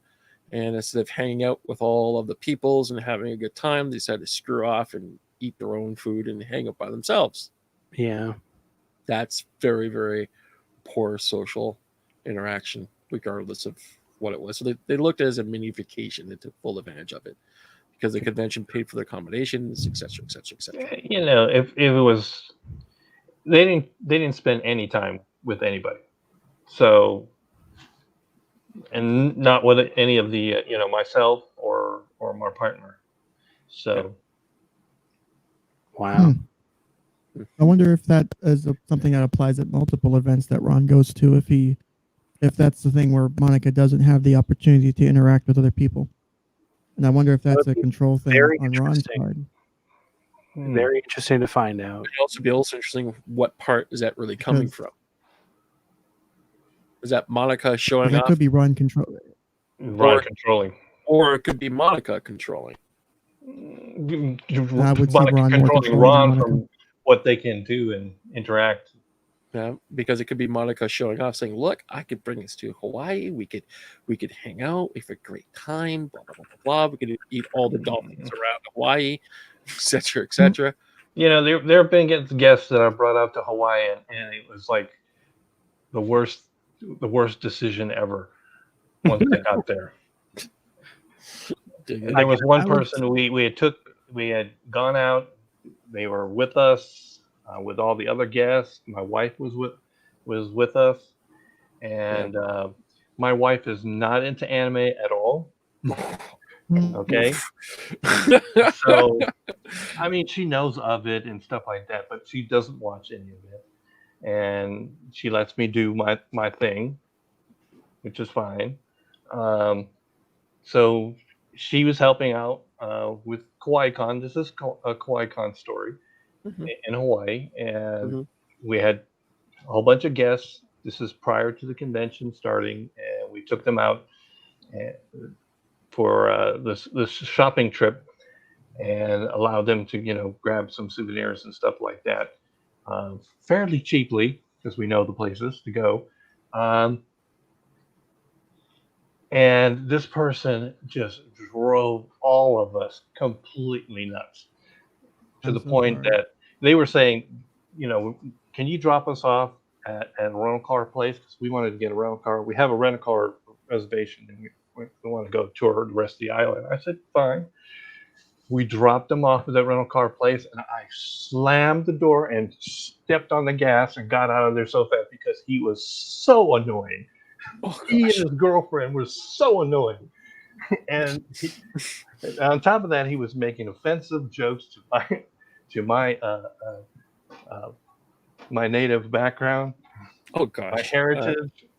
And I was like, okay, I need to get you out of the car. Everybody in the car was just completely shocked at how I handled that situation. So I was like, oh, I'm going to close that door and squeal the tires. And you're looking and going, human flesh tastes awesome. Must consume the small babies. Yeah, no, I know how that is, bro. I know exactly how that is. Oh. Yeah. So to answer the other person's question in chat, ever hung out at the old Animago chat room? I don't know if you mean the old Animago chat room on Genie, if anybody remembers Genie. Oh, you're too young. Very, very much so, and proudly, I may add. Fossil. Respect your elders in the ground. And yet I'm younger than Vic. Sorry, Vic. I know you're gonna be watching this. No, the funny is, quick story. I remember I'm in the car with Nick, Vic, Lady Rackets, and myself, and somehow age comes up. Ooh. And it's like, I'm a little age sensitive, blah, blah, blah. We start throwing that ball back and forth. Mm-hmm. And Vic just looks at him and says, you people are also young. I'm blah, blah, blah, blah. I'm going, what? I'm 50 something or something else. I can't remember the exact age, thank goodness. And Bays were kind of going, all right. You're old. You're old. Yep. Sorry. My apologies. No, I've never been to Robert Woodhead's on his site. Yeah. I know Robert Woodhead. He was our very first anime guest at AWA 1. That's cool. In 1995. Awesome. Robert Woodhead. Awesome. Very cool. Yep. Awesome. All right. Well, Mr. Hop, final thoughts. This is what I think, and I'll be brief. Mr. Ronald J. Toye III. There's a couple of people who are in Canada that honestly wanted to better the situation, not hinder it. You have a lot going for you. I would never really say this, but you need to seek therapy. You need help. You need to talk to licensed therapists. And don't do it because some fathead with a R on his shirt told you to do as such. Look at your kid. Look what you really have to lose moving forward from all this. Get off of social media. Stop what you're doing. Move forward in a positive manner. That's what I think from all of this. Crumb? It's pretty good thought. It's pretty good thought. I mean, I echo everything everyone's saying. I think we have completely, entirely, wholly covered this topic. And yes, I do want to say just before we head out, I'm going to drop a link into chat here. This is Mike Walters' channel. Go check him out. We're going to be on there on Friday. We're going to be Mike's first channel guests, Mr. Hop and myself. So go check him out. Go drop him. What time are we going to be there? That's a good question. You remember Mr. Hop? I do not recall. Terrible. I want to say 4, but it might be wrong. Yeah, Mike, get your ass moving, son. What time are we going to be on your fucking Tell us show. what time we're going to be. I think it was like 6 o'clock our time. 6 o'clock? Okay, Like so 5 or 6 o'clock Toronto time then, or Central. I'm sure it'll be on Mike's channel. But go check him out. Go follow him. Yeah, for sure. We'll put a link in there, and we'll leave it up to Mike to tell the people. I have it saved somewhere. It's just That's awesome.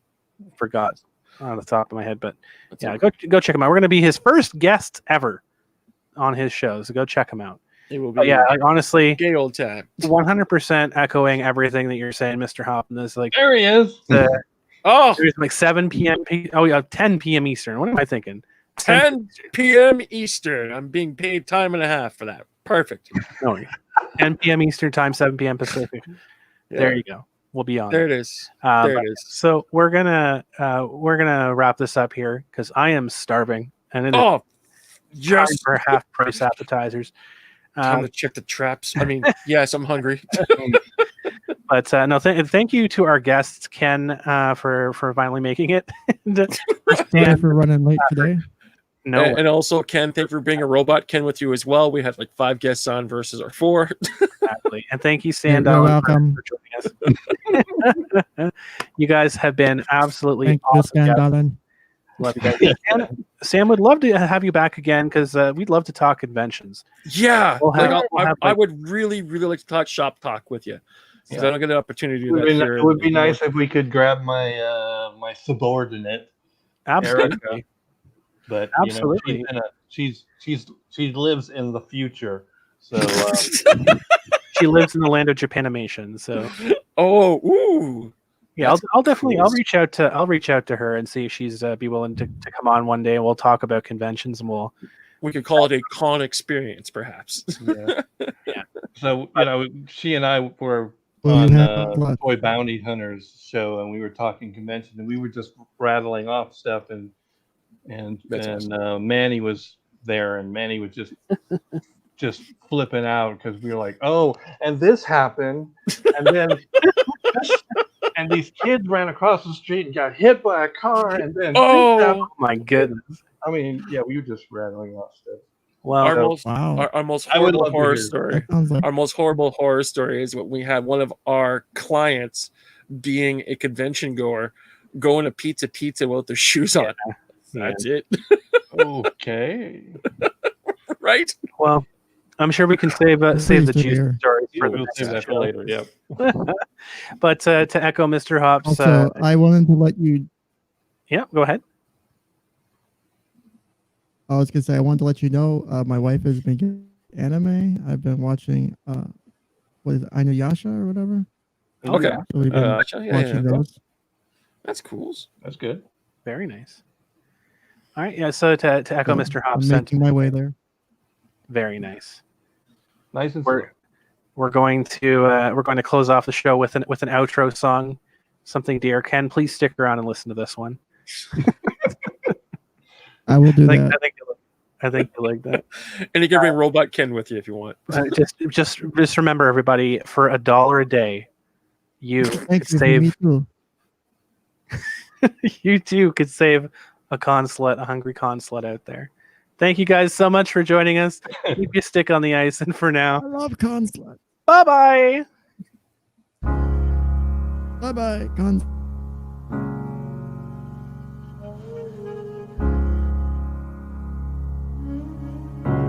Spend all my time wheezing through a broken lung, hoping my clients will pay.